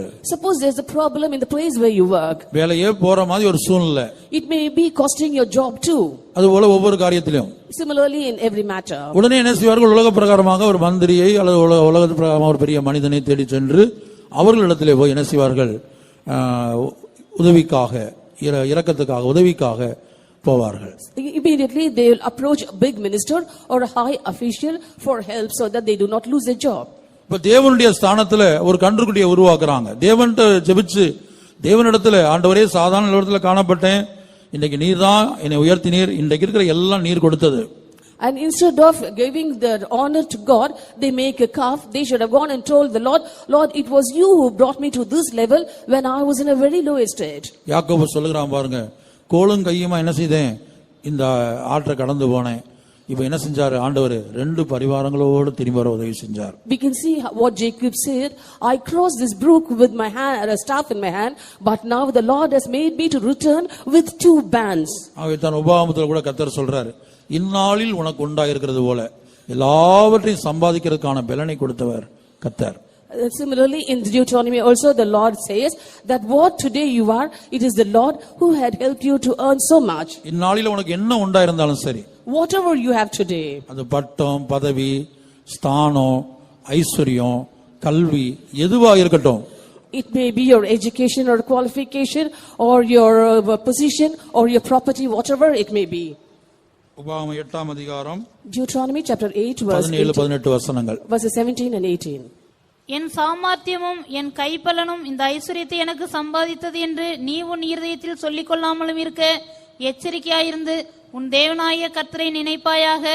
அவரே உன் பிதாக்களுக்கு ஆணையிட்டு கொடுத்த தம்முடைய உடன்படிக்கையை உறுதிப்படுத்தும்படி இந்நாளில் உனக்கு உண்டாயிருக்கிறது போல ஐஸ்வர்யத்தை சம்பாதிக்கிறதுக்கான பலனை உனக்கு கொடுக்கிறவர். And thou say in thine heart, my power and the might of mine hand hath gotten me this wealth, but thou shalt remember the Lord thy God, for it is he that giveth thee power to get wealth, that he may establish his covenant which he sware unto his fathers, as it is this day. இந்நாளில் உனக்கு உண்டாயிருக்கிறது போல, As it is this day, எல்லாவற்றையும் கொடுத்தது கர்த்தர். it is the Lord who gave you everything. அந்த மனதை, அந்த நினைவை நாம் மறக்கும் போது, அல்லது அந்த குறிக்கப்பட்ட காரியத்தை நாம் மறக்கும் போது, நம்முடைய ஜீவியத்தில் என்ன செய்வோம்?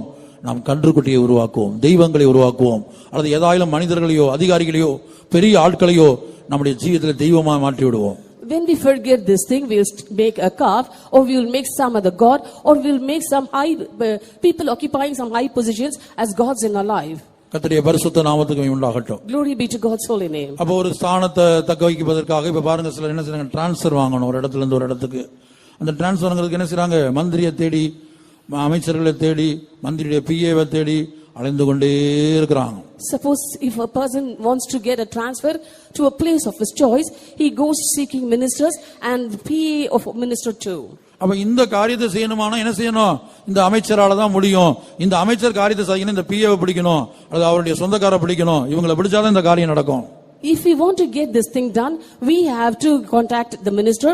To contact that minister, I have to first contact the PA. Only then will my work be done.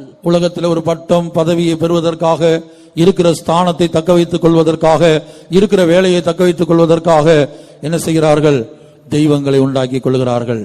To receive degrees and positions in this world, and also to keep the position that they have, they are making calves. இதுபோல ஆவிக்குரிய பிரகாரம் நம்முடைய வாழ்க்கையில எத்தனையோ நன்மைகளை ஆண்டவர் செய்திருக்கிறார். இன்றைக்கு நாம் இருக்கிற அந்த வார்த்தையை கவனி. இந்நாளில் உனக்கு என்னெல்லாம் இருக்குதோ, இந்நாளில் உனக்கு என்னெல்லாம் இருக்குதோ, பிள்ளைகள் முதற்கொண்டு பிள்ளைகளை கூட கர்த்தர் தான் கொடுத்தார். Similarly, we can say in our spiritual life also, as it is written in the scripture, as it is this day, whatever you have for today, including the children that has been given to you by God. ஏன்னா விவாகமான எல்லாருக்கும் பிள்ளைகள் இல்ல உலகத்துல. For not all married couples have children in this world. இன்றைக்கு உலகத்துல எத்தனையோ பேர் பிள்ளை இல்லாமல் இருக்கிறார்கள். Today many couples in this world are childless. அப்ப வேதம் என்ன சொல்லுது? பிள்ளைகள் கர்த்தரால் வரும் சுதந்திரம். The scripture says the children are an inheritance of the Lord. சங்கீதத்திலே படிக்கிறோம், பிள்ளைகள் கர்த்தரால் வரும் சுதந்திரம். In Psalms we read the children are the inheritance of the Lord. கர்ப்பத்தின் கனி அவரால் கிடைக்கும் பலன். The fruit of the womb is a reward from God. அது உலக மருத்துவத்திலேயோ அல்லது அது அப்படியோ இப்படியோ எப்படியோ இல்ல. It is not by the help of medicines in this world. இந்த ஸ்பெஷலிஸ்ட போய் பார்க்கலாம், அந்த ஸ்பெஷலிஸ்ட பார்க்கலாம், இந்த மருந்து சாப்பிடலாம், அந்த மருந்து சாப்பிடலாம் என்று அநேகர் ஓடிக்கொண்டிருக்கிறார்கள். Many people are running to this specialist and that specialist and trying to eat the medicines prescribed by them. அதான் தெய்வங்களை உண்டாக்கி கொள்றது. That is making gods for themselves. வாசிங்க. சங்கீதம் 127:4. Psalm 127 verse 3 in English. இதோ பிள்ளைகள் கர்த்தரால் வரும் சுதந்திரம், கற்பத்தின் கனி அவரால் கிடைக்கும் பலன். Lo, children are the heritage of the Lord, and the fruit of the womb is his reward. பிள்ளைகள் கர்த்தரால் வரும் சுதந்திரம். Children are the heritage of the Lord. அது 2 பிள்ளைகளா இருந்தாலும் 4 பிள்ளையா இருந்தாலும் இல்ல ஒரே பிள்ளையா இருந்தாலும் இந்நாளில் உங்களுக்கு என்னெல்லாம் இருக்குதோ, இந்நாள்ல உங்களுக்கு என்னெல்லாம் இருக்குதோ அதெல்லாம் கர்த்தர் கொடுத்தது.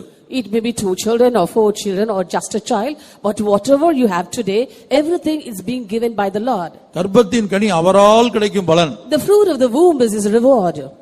அப்ப கர்த்தருடைய சமூகத்துல தான் காத்திருக்க வேண்டும். So you have to wait in the presence of God. சிலருக்கு விவாகமாகி குழந்தைகள் இல்லை என்று சொன்னால் அவங்க என்ன செய்றாங்க? தெய்வங்களை உண்டாக்கி கொள்றாங்க. அவங்க போய் அந்த ஸ்பெஷலிஸ்ட பார்க்கலாம், இந்த ஸ்பெஷலிஸ்ட பார்க்கலாம், அப்படி அதை செய்யலாம், இதை செய்யலாம். இதான் தெய்வங்களை உண்டாக்குறது. Suppose people who are married do not have children, immediately they try to go to this specialist and that specialist. That is, they are making gods for themselves. ஏன்னா தேவனுக்கு சமமாக நீ வேற யாரையும் விசுவாசிக்கிற, அல்லது ஒரு பொருளை ஒரு மருந்து நீ விசுவாசிக்கிற. Because you believe something else, maybe a medicine also instead of God. இதோ பிள்ளைகள் கர்த்தரால் வரும் சுதந்திரம். Lo, children are an heritage of the Lord. கர்ப்பத்தின் கனி அவரால் கிடைக்கும் பலன். The fruit of the womb is his reward. அவர் பார்த்து கொடுத்தாதான் உண்டு, இல்லனா இல்ல. If he gives, you can have children, or else you cannot. கர்த்தருடைய பரிசுத்த நாமத்துக்கு மகிமை உண்டாகட்டும். Glory be to God's holy name. அதனால நாம் என்ன செய்ய வேண்டும் என்று சொன்னால், நம்முடைய ஜீவியத்துல இன்றைக்கு நமக்கு இருக்கிற எல்லாமே கர்த்தர் தான் கொடுத்தார் என்கிற நன்றி உணர்வோடு, நன்றியுள்ள இருதயத்தோடு நாம் எப்போதும் காணப்படணும். விசேஷமா நீங்க அதை உங்க பிள்ளைகளுக்கும் சொல்லி வளர்க்கணும். Therefore, we must be very grateful to the Lord, saying, whatever I have today is been given by the Lord, and you also have to teach those things to your children. கர்த்தருடைய பரிசுத்த நாமத்துக்கு மகிமை உண்டாகட்டும். Glory be to God's holy இப்போ name. ஞானம் இல்ல, ஒரு பிள்ளைக்கு ஒரு பாடம் வரல, ஒரு சப்ஜெக்ட் வரல, ஃபெயில் ஆகிட்டே இருக்குது, ஞானம் இல்ல, சில காரியங்கள் மனதில் ஏறல. அந்த ஞானத்துக்காக தேடி என்ன செய்யக்கூடாது? ஒரு தெய்வத்தை நீ உண்டாக்க கூடாது. நீ என்ன செய்யணும்னு சொன்னால், ஞானத்தில் ஒருத்தன் குறைவுள்ளவனா இருந்தால் கர்த்தரிடத்தில் கேட்க வேண்டும் என்று தான் எழுதப்பட்டிருக்கு. Similarly, if your children lack wisdom and is weak in some subjects, immediately you should not make some other gods. But what the scripture says is that if any one of you lack in wisdom, you must ask of the Lord. உங்களில் ஒருவன் ஞானத்தில் குறைவுள்ளவனாய் இருந்தால் யாவருக்கு சம்பூர்ணமாய் கொடுக்கிறவரும் ஒருவரையும் கடிந்து கொள்ளாதவருமாய் அவரிடத்திலே கேட்க கடவன். If any of you lack wisdom, let him ask of God that giveth to all men liberally and upbraideth not. அப்ப இங்க கன்றுக்குட்டி எதற்காக உண்டாக்கப்பட்டது? Here, why was a calf made? தன் ஸ்தானத்தை காற்றுக்கொள்வதற்காக. To keep his position. இரண்டாவது காரியம் அதிலே சொல்லப்பட்டிருக்குது, என்னை கொன்று போடுவார்கள் என்று சொல்லிதான் கன்றுக்குட்டியை உண்டாக்குறான். The second point also is written in that passage itself. He made a calf saying, or else they may kill me. ஒன்று தன் ஸ்தானத்தை காப்பாத்திக்கிறதுக்காக. First, to keep his position. இரண்டாவது அவர்கள் என்னை கொன்று போடுவார்கள். Second, he feared that they will kill him. அப்போ ஜீவனுக்காக, For his life. உயிரை பாதுகாக்கிறதுக்காக. To keep his life. அதனால இன்றைக்கு வியாதிகள் வரும்போது, ஒரு விபத்து சம்பவிக்கும் போது, ஒரு ஆபத்து சம்பவிக்கும் போது என்ன செய்யறோம்? தேவனிடத்திலிருந்து சுகத்தை பெற்றுக்கொள்ள காத்திருக்கிறது இல்ல. தேவன் சுகத்தை கொடுப்பார், தேவன் எனக்கு ஆரோக்கியத்தை கொடுப்பார், தேவன் என்னை உயிர்ப்பிப்பார் என்று காத்திருக்கிறது இல்ல. That is why today when somebody falls sick, or if there is some danger, or if they are involved in accidents, they do not wait for the Lord saying, the Lord will heal me and deliver me. இப்ப பாருங்க, பெரிய சிஸ்டருக்கு கட்டி வந்து இருக்கிறாங்க. Now our elder sister is suffering with an abscess. எந்த மருத்துவமனைக்கும் போகல. She did not visit any hospital. எந்த மருந்தும் எடுக்கல. She did not take any medicine. ஆனா ஆண்டவர் சுகமாக்கி கொண்டு வருகிறார். But the Lord is healing her. இப்படி இன்றைக்கு மிஷன்ல எத்தனையோ பரிசுத்தவான்களும் தேவனுடைய பிள்ளைகளும் எவ்வளவு கொடூரமான மரணத்துக்கு எதுவான வியாதி வந்தாலும், அது எவ்வளவு பெரிய வியாதியா இருந்தாலும் கர்த்தருடைய சுகத்துக்காக காத்திருக்கிறார்கள். Today in our mission we can see many saints of God, they are now sick and they are in chronic sickness also, yet they haven't visited any doctor or hospital. They are just waiting for the Lord to heal them. நம்முடைய மத்தியில ஒரு பரிசுத்தவான் இருக்கிறார், பக்கத்துல தான். உங்களுக்கு மதரசன்ல ரொம்ப வருஷம் இருந்தவர், உங்களுக்கு தெரியும். நான் பேர சொல்ல விரும்பவில்லை. அவர் 2 கிட்னி ஃபெயிலியர் ஆயிடுச்சுன்னு சொல்லிட்டாங்க. மருத்துவர்கள் சொல்லிட்டாங்க ஒரு வாரம் கூட அவர் தாங்க மாட்டாரு. 2 கிட்னி ஃபெயிலியர் ஆயிடுச்சு, அவருக்கு இயங்கவே முடியாதுன்னு சொல்லிட்டாங்க. There is a saint among us who had been here and most of you would have been knowing him. Now he is sick. The doctors have said that both his kidneys are not functioning. அப்படி ஒரு சம்பவம் ஒரு தேவனுடைய பிள்ளைக்கு வந்தா என்ன செய்வாங்க? உடனே ஜீவனை பாதுகாக்கிறதுக்காக, ஐயோ இந்த வியாதி என்னை கொன்று போடும், இந்த வியாதி என்னை கொன்று போடும் என்று சொல்லி தெய்வங்களை உண்டாக்கி விடுவார்கள். மருத்துவர்களை தெய்வமாக்கிடுவாங்க, மருந்தை தெய்வமாக்கிடுவாங்க. If suppose a believer has the same sickness, immediately they say, oh, I might die because of this sickness. Thinking so, they will make gods for themselves. That is, they will be considering medicines as the gods. ஆனா அவங்க சொன்ன பிற்பாடும் கிட்டத்தட்ட 10 வருஷத்துக்கு மேல அவர் இருக்கிறார். அவர் சொல்றார், என்கிட்ட தனியா பேசும்போது சொன்னார், அவங்க சொன்னதுக்கு முன்னாடி நான் எப்படி ஊழியம் செஞ்சனோ, அதுக்கு அப்புறம் இப்ப நான் செய்யற ஊழியம் தான், முன்ன பார்க்கல இப்பதான் நான் அதிகம் ஊழியம் செய்யறேன்னு சொன்னார். And a saint who was sick is still alive. It might be, I think, some 10 years around after now he is doing the work of God. He was telling to me that 10 years ago also I was not able to do the work of God as I am doing it today. அதாவது 2 kidney fail ஆகிறதுக்கு முன்னாடி நான் எப்படிலாம் கர்த்தருக்காக பாடுபட்டனோ, கர்த்தருக்காக ஊழியம் செஞ்சனோ, அதை பார்க்கலாம். இந்த 2 கிட்னி போன பிற்பாடு இப்ப அதிகமான ஊழியத்தை அதிகமான ஊழியத்தை செய்யறேன், ஆண்டவரோட இருக்கிறேன். That is, he was meaning that before I had my kidneys proper, all right, I was doing the work of God. But now, after my kidneys have failed, I am doing the work of God in a better way. கர்த்தருடைய பரிசுத்த நாமத்துக்கு மகிமை உண்டாகட்டும். Glory be to God's holy name. அதனால நம்முடைய ஜீவியத்திலே நாம் நிதானிக்க வேண்டிய ஒரு காரியம் இருக்கிறது. Therefore, we have to examine a thing in our lives. இங்கே கன்றுக்குட்டி எதை வெளிப்படுத்துகிறது? What is the calf revealed here? எப்போது இந்த கன்றுக்குட்டி உண்டாக்கப்பட்டது? When was the calf made? ஒன்று தன் ஸ்தானத்தை காத்துக்கொள்வதற்காக, First, to keep his position. இரண்டாவது தன்னுடைய ஜீவனை காத்துக்கொள்வதற்காக, And second, to save his life. ஆகவே எக்லோனின் ராஜா நமக்குள்ள உயிரோடு இருந்தால், Therefore, if the king of Eglon is alive in us, ஸ்தானங்களை காத்துக்கொள்வதற்காகவும் ஜீவனை காத்துக்கொள்வதற்காகவும் தெய்வங்களை உண்டு பண்ண சொல்லுவான். he will make us to make gods to keep our positions and to save our life. மனிதரையோ அல்லது குறிக்கப்பட்ட ஒரு பொருளையோ தெய்வமா மாத்திடுறது. That is converting man or some particular thing as a god. ஏனென்றால் இங்க 2 இடத்திலும் கன்றுக்குட்டி தேவனுக்கு சமமாகத்தான் ஏற்படுத்தப்பட்டிருக்குது. For in both these places a calf was made to be made equal with God. இப்ப பாருங்க, சிலர் சொல்லுவாங்க, உயிரை கொடுத்தவங்க இவங்க தான் எங்களுக்கு தெய்வம், இவங்க இல்லன்னா நாங்க அன்னைக்கே செத்து போயிருப்போம், அப்படிலாம் சிலர் சொல்லுவாங்க. சிலரை குறித்து, சில மனிதர்களை குறித்து. Certain people will be telling about some other people as that they are gods, for had they not interfered in in our lives, we would have passed away long ago. ஒருவேளை ஒரு குறிக்கப்பட்ட மனிதர் மூலமாக உங்களுடைய ஜீவன் காப்பாற்றப்பட்டாலும் கூட, நான் சொல்றது மருத்துவத்தின் மூலமாக இல்ல, வேறு விதத்துல ஒரு ஆபத்துல இருந்து உங்களை யாராவது காப்பாற்றுறாங்கன்னு வைத்துக்கொள்ளுங்களேன், அந்த குறிக்கப்பட்ட மனிதனை அந்த கரெக்ட் சரியான நேரத்துக்கு அனுப்பி உங்களை காப்பாற்ற வைத்தது கர்த்தர், அந்த மனிதன் அல்ல. Suppose a particular person had interfered in your lives and by him your life was saved, not by medicines, maybe in some danger or accidents. You must first remember that it was the Lord who had sent that particular person at the right time in your lives. ஆகவே இந்த எக்லோனின் ராஜா நமக்குள்ளே உயிரோடு இருந்தால், தேவன் இருக்க வேண்டிய இடத்தில் தேவனுக்கு சமமாக கன்றுக்குட்டிகளை உண்டாக்க வைப்பான். Therefore, if this king of Eglon is alive in our lives, he will ask us to make calves in the place of God.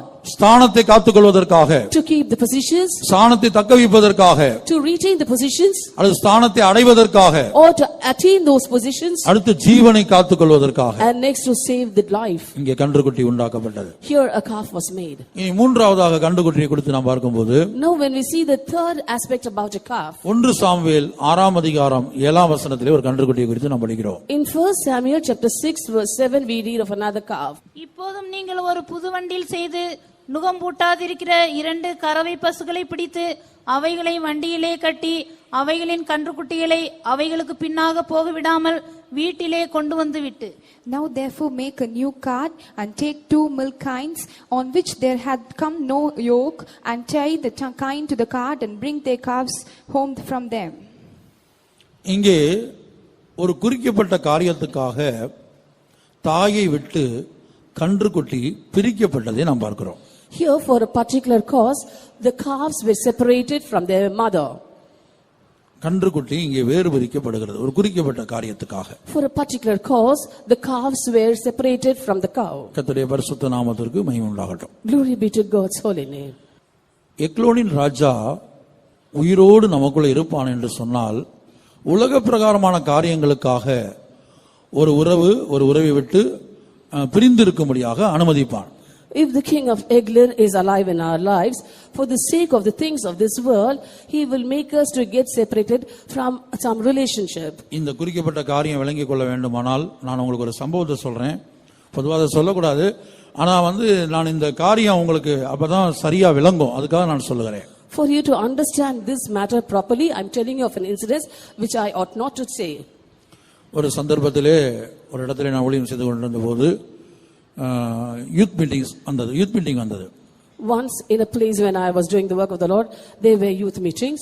அப்போ ஒரு தகப்பன் என்ன சொன்னார், தன்னுடைய பிள்ளைகளை யூத் மீட்டிங் நான் விட மாட்டேன்னு சொன்னார். பிள்ளைங்களுக்கு யூத் மீட்டிங் போக வாஞ்ச, தாய்க்கும் பிள்ளைகளை அனுப்பி வைக்கணும் வாஞ்ச, ஆனால் தகப்பன் சொன்னார் நான் பிள்ளைகளை விட மாட்டேன் அப்படின்னு சொன்னார். The children as well as the mother wanted to attend the youth meetings. That is, the mother wanted to send the children to the youth meetings, and the children also wanted to go to the youth meetings, but the father was reluctant.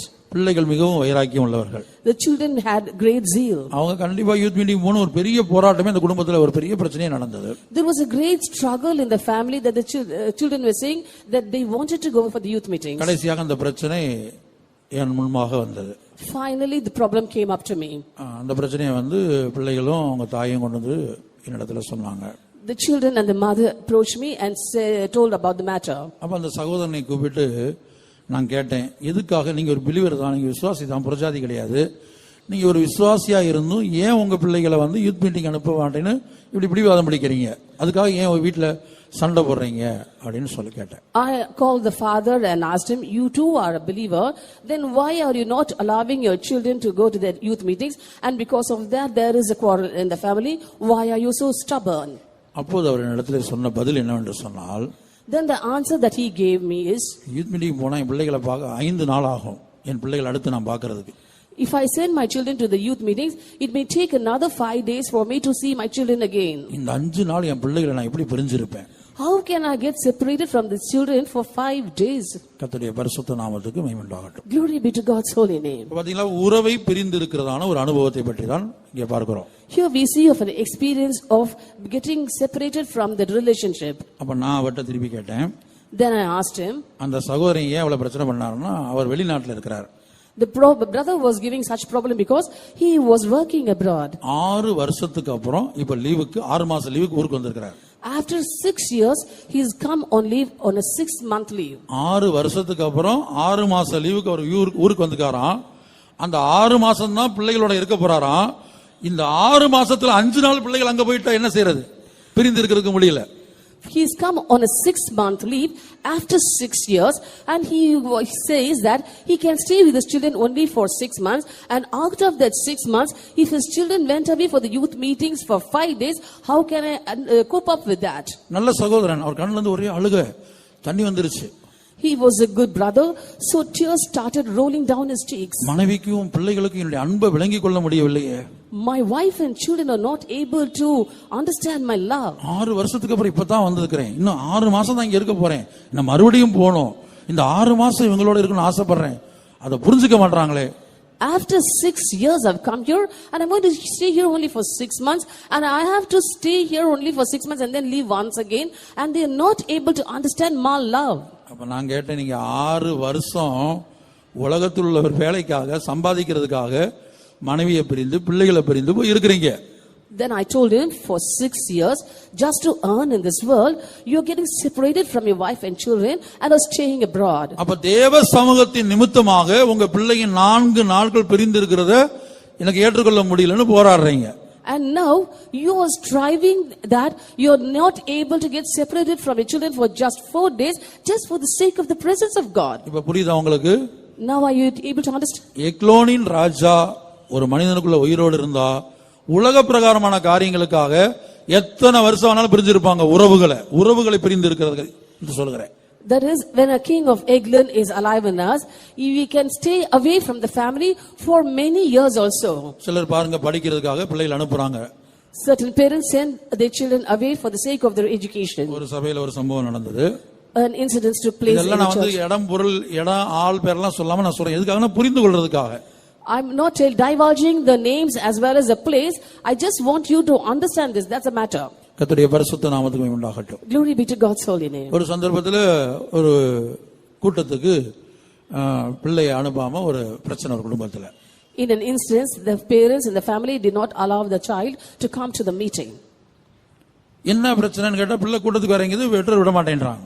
The problem was that the child wanted to attend the meetings, but the parents did not allow it. அன்றைக்கு அவங்க கூட்டத்துக்கு வரல. இந்த பிள்ளை நான் போயிட்டு வரேன்னு சொன்னா விடல. That day the parents did not come to the meeting, but the child said, let me go alone, but the parents did not allow her. அப்ப என்னன்னு விசாரித்த போது பிள்ளை தனியா வரணுமா. அது ஒரு வாலிப பொண்ணு, தனியா வரணும், தனியா வந்துட்டு தனியா திரும்பி போகணும். அதுக்கு நாங்க இன்னைக்கு கூட்டத்துக்கு வரல, அதனாலதான் இன்னைக்கு போக வேண்டாம்னு சொன்னோம், காத்தோட்டத்துக்கு போக வேண்டாம்னு சொன்னோம். The reason was, they said we did not want to attend the meetings today, but our child is a teenage daughter, so we do not want her to go alone to the meetings and return back alone. அவங்க வீட்ல இருந்து கிட்டத்தட்ட ஒரு அரை கிலோமீட்டருக்குள்ள தான் இருக்கும் ஃபெய்த்தோம். The distance between the house and the Faithum was just half a kilometer. ஆனா அந்த பிள்ளை படிக்கிறது யூகேல.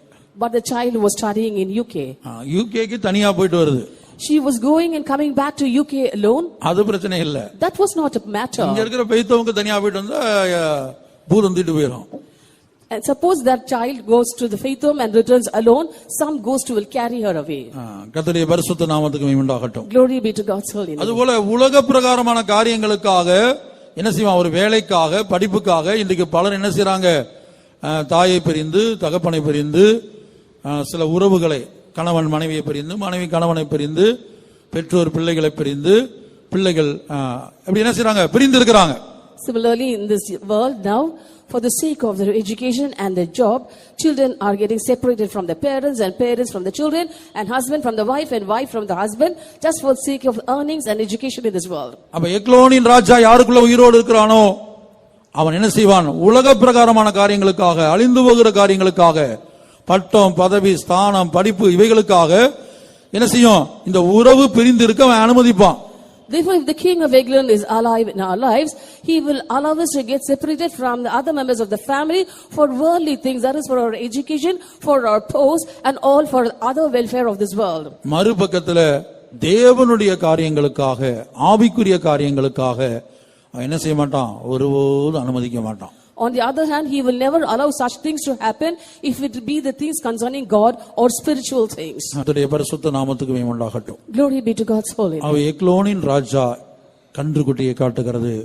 Therefore the king of Eglon shows calf. இந்த கன்றுக்குட்டியின் அனுபவத்தை குறித்து நாம் இதுவரை பார்த்தோம். Till now we were seeing about the experiences of the calf. முதலாவது கன்றுக்குட்டி என்று சொல்லும்போது தேவனுடைய வேலைக்காக தேவனுடைய சித்தத்துக்காக பொறுமையோடு காத்திருக்காத அனுபவம்.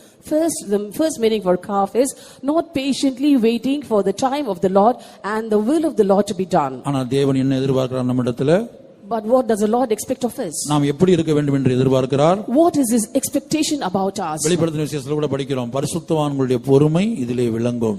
In the book of Revelations also we see that the patience of the saints is seen here.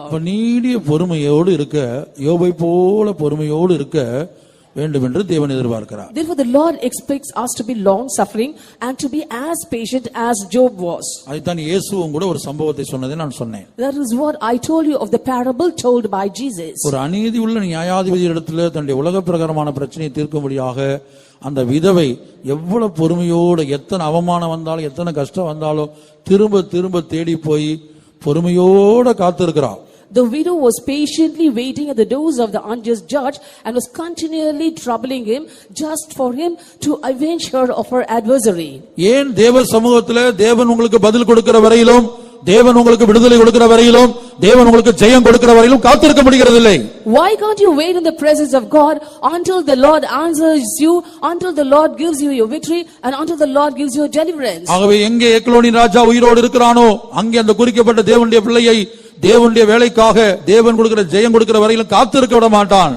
Therefore, if the king of Eglon is present in the child of God, he will never allow the child of God to wait patiently until the time of the Lord approaches or until the Lord delivers him. இரண்டாவதாக, Second, பகைவருக்குள்ளே அவமானம் உண்டாகத்தக்கதாக, தேவனுடைய நாமத்துக்கு ஒரு அவமானம் வரத்தக்கதாக, புறஜாதிகள் தூசிக்கத்தக்கதான சுபாவங்களை இந்த எக்லோனின் ராஜா நமக்குள்ளே கொண்டு வருவான். this king of Eglon will bring in natures in us so that we are being put to shame against our adversaries, or the name of the Lord is being put to shame among the enemies. மூன்றாவதாக, Third, தன் ஸ்தானத்தை காத்துக்கொள்வதற்காகவும் to keep his position தன் ஜீவனை காத்துக்கொள்வதற்காகவும் and to save his life, தெய்வங்களை ஏற்படுத்த வைப்பான். and he will make them to make gods. யாராவது ஒரு மனிதரையோ ஒரு வேலையை, சிலருக்கு பாருங்க சில இடத்துல எழுதி போட்டிருப்பாங்க, செய்யும் தொழிலே தெய்வம், செய்யும் தொழிலே தெய்வம்.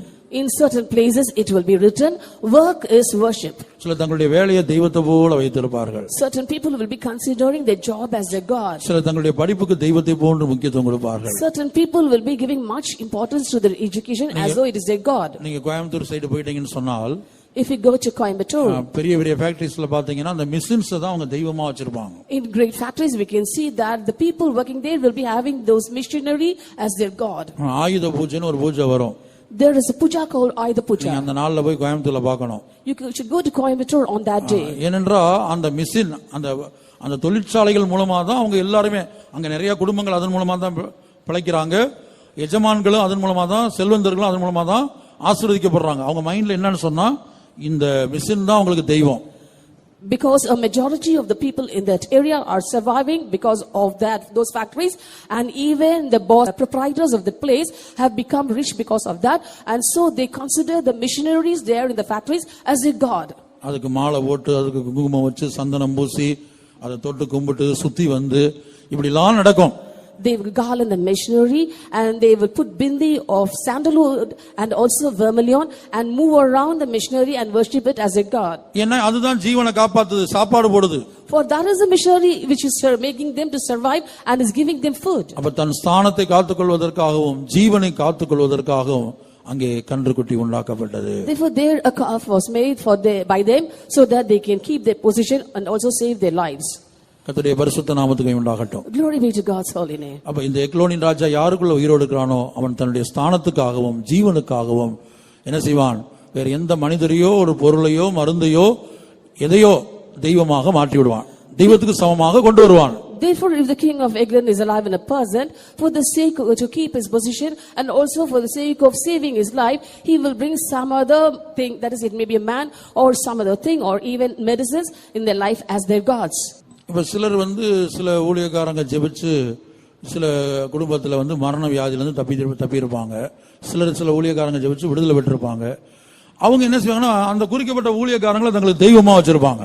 Certain people, when they have fallen sick and they had called certain saints of God to pray for them, and they would have been healed of their sicknesses, and some others, when they in their time of trouble, they would have approached the saints of God to pray for them, and when the saints of God had prayed for them, they would have been delivered.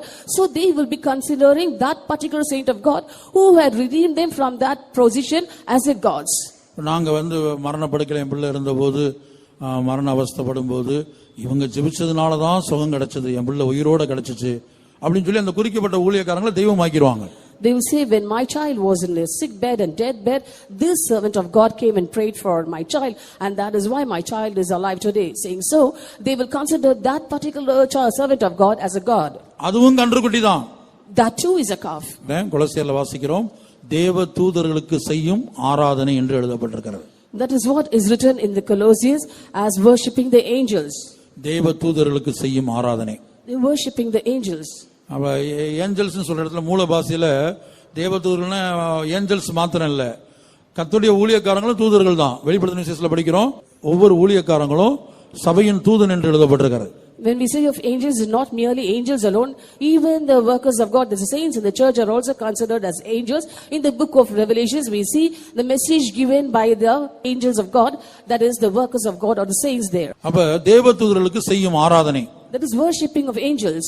அப்படி ஒரு அனுபவம் தேவ ஜனங்களுக்குள்ளே காணப்பட்டது. வாசிங்க கொலோசியர் 2:19. 2:19. Colossians chapter 2 verse 19. மாயமான தாழ்மையிலும் தேவதூதர்களுக்கு செய்யும் ஆராதனையிலும் விருப்பமுற்று காணாதவைகளிலே துணிவாய் நுழைந்து தன் மாம்ச சிந்தனையினாலே வீணாய் இருமாப்பு கொண்டிருக்கிற எவனும் உங்கள் பந்தய பொருளை நீங்கள் இழந்து போகும்படி உங்களை வஞ்சியாதிருக்க பாருங்கள். Verse 18. Let no man beguile you of your reward in the voluntary humiliation and worshipping of angels, intruding on those things which he hath not seen, vainly puffed up by the fleshy mind. அப்ப பாத்தீங்களா, தேவதூதர்களுக்கு ஆராதனை செய்யக்கூடியவர்கள் Those who worship angels. ஊழியக்காரங்களை தெய்வங்களா மாத்திடுவாங்க. And they will convert the workers of God as angels. பரிசுத்தவான்களுக்கு கனம் பண்ண வேண்டும். You have to honor the saints. பரிசுத்தவான்களுக்கு கீழ்ப்படிய வேண்டும். You have to obey the saints. பரிசுத்தவான்களிடத்தில் அன்பு கூற வேண்டும். You have to love the saints. அதெல்லாம் செய்யலாம். You can do all those. பரிசுத்தவான்களிடத்தில் உண்மையா இருக்கணும். You must be faithful to the saints. ஆனால் தெய்வமாய் மாற்றக்கூடாது. But you must not change them as gods. அது கன்றுக்குட்டியாய் மாறிவிடும். Then it will become a calf. தேவனுக்கு சமமான இடத்துல எந்த பொருளையும் எந்த நபரையும் நாம் கொண்டு வரக்கூடாது. We should not bring anything man or anything equal to God. ஆனால் இந்த எக்லோனின் ராஜா ஒரு மனிதனுக்குள்ள உயிரோட இருந்து என்ன செய்வான்னு சொன்னா, சில வேளை இப்படிப்பட்ட ஊழியக்காரங்களை கூட தெய்வமா மாத்தி விடுவான். அவங்களுக்கு ஆராதனை செஞ்சுட்டு இருப்பாங்க. And suppose the king of Eglon is alive in a person, at times he will make those people to convert the workers of God as gods. கடைசியாக எக்லோனின் ராஜா யாருக்குள்ள உயிரோடு இருக்கிறானோ அவர்கள் என்ன செய்வான், உலக பிரகாரமான காரியங்களுக்காக எத்தனை வருஷம் வேணாலும் உறவு பிரிந்து இருக்க அனுமதிப்பான். ஆனால் கர்த்தருடைய காரியங்களுக்காக எந்த உறவு என்ன செய்ய மாட்டான், பிரிந்து இருக்க அனுமதிக்கவே மாட்டான். Finally, if the king of Eglon is alive in a person, for the sake of the things of this world, he will allow people to get separated from the family for even many years. But if it is concerning the spiritual life, he will never allow them to get separated. கர்த்தருடைய பரிசுத்த நாமத்திற்கு மகிமை உண்டாகட்டும். Glory be to God's holy name. அடுத்தபடியாக நாம் வாசிக்கும் போது 8வது ராஜாவை குறித்து நாம் படிக்கிறோம். Next, we are reading about the 8th king, கேசேரின் Raja. king of Gezer. கேசேர் என்கிற வார்த்தைக்கு மிக பிரதானமாய் கொடுக்கப்பட்ட அர்த்தம் சென்டென்ஸ் என்பதாகும். The most important meaning given for the term Gezer is sentence. அதாவது இதற்கு ஆராய்ச்சியாளர்கள் சென்டென்ஸ் என்கிற வார்த்தைக்கு வாக்கியம் என்று ஒரு அர்த்தம் இருக்கிறது. ஆனால் இந்த இடத்துல ஆராய்ச்சியாளர்கள் இந்த இடத்துல பிரதானமாய் குறிப்பிட்டிருப்பது என்னன்னு சொன்னால், ஒரு நீதிமன்றத்திலே கொடுக்கப்படுகிற ஒரு தீர்ப்பு. Generally, the sentence means the literal sentence, but the biblical scholar gives another explanation for the term sentence here, that is a verdict given in a court. அடுத்து ஒரு நீதிபதி கொடுக்கக்கூடிய ஒரு தீர்ப்பு, அதான் நீதிமன்றத்தில் கொடுக்கிற தீர்ப்பு, அல்லது அடுத்த அர்த்தம் என்னன்னா தீர்ப்பு கூறுவது. And the another meaning given is a sentence by the judge. அடுத்த அர்த்தம் தண்டனை கொடுப்பது. And the next meaning is giving a punishment. இது எல்லாமே ஏறக்குறைய ஒன்றுதான், தீர்ப்பு கூறுவதிலே தண்டனை கொடுப்பது. More or less all these mean the same. அப்ப இந்த கேசேரின் ராஜா யாருக்குள்ள உயிரோடு இருக்கிறானோ அவங்க என்ன செய்வாங்கன்னா மற்றவங்களுக்கு தீர்ப்பு சொல்லிட்டே இருப்பாங்க, ஈஸியா தீர்ப்பு சொல்லுவாங்க. Therefore, if the king of Gezer is alive in a person, he will be easily condemning others or giving judgment or sentencing others. அடுத்தவங்க வாழ்க்கையில வரக்கூடிய குற்றத்திற்கு, அடுத்தவங்களுடைய வாழ்க்கையில வரக்கூடிய ஒரு தவறுக்கு என்ன செய்வாங்க, இவங்க நீதிபதி ஸ்தானத்திலிருந்து உடனே தீர்ப்பு கொடுத்துருவாங்க. For the crimes or the mistakes found in the life of others, they will immediately occupy the post of a judge and give a sentence. அதே காரியம் தங்களுடைய வாழ்க்கையில இருக்கும். The same mistake will be found in their lives. ஆனா தங்களுக்கு தீர்ப்பு கொடுக்க மாட்டாங்க. But they won't be giving a sentence for themselves. வேதத்திலிருந்து சில நபர்களை நான் இதுக்கு உதாரணமாய் கொடுக்கிறேன். Let me give certain examples out of the scripture for this. முதலாவதாக First, தாவீதுடைய வாழ்க்கையில in the life of David, Nathan வந்து தாவீதுக்கு ஒரு கதையை சொல்வதை நாம் எல்லாரும் அறிந்திருக்கிறோம். all of us know that Nathan came and told David a story. அப்ப நாத்தான் வந்து தாவீதுட்ட ஒரு கதை சொன்னபோது, When Nathan came to David to tell the story, தாவீது அந்த சம்பவத்தை கேட்டு அது ஒரு சம்பவம் என்று நினைத்து அதை கேட்டுவிட்டு சொல்றான், இந்த காரியத்தை செய்தவன் அது யாரா இருந்தாலும் அவன் மரணத்துக்கு பாத்திரன். On hearing the story, David said to Nathan, whoever this man may be who had done this thing is worthy of death. 2 Samuel 12ஆம் அதிகாரம் 5ஆம் வசனம். 2 Samuel chapter 12 verse 5.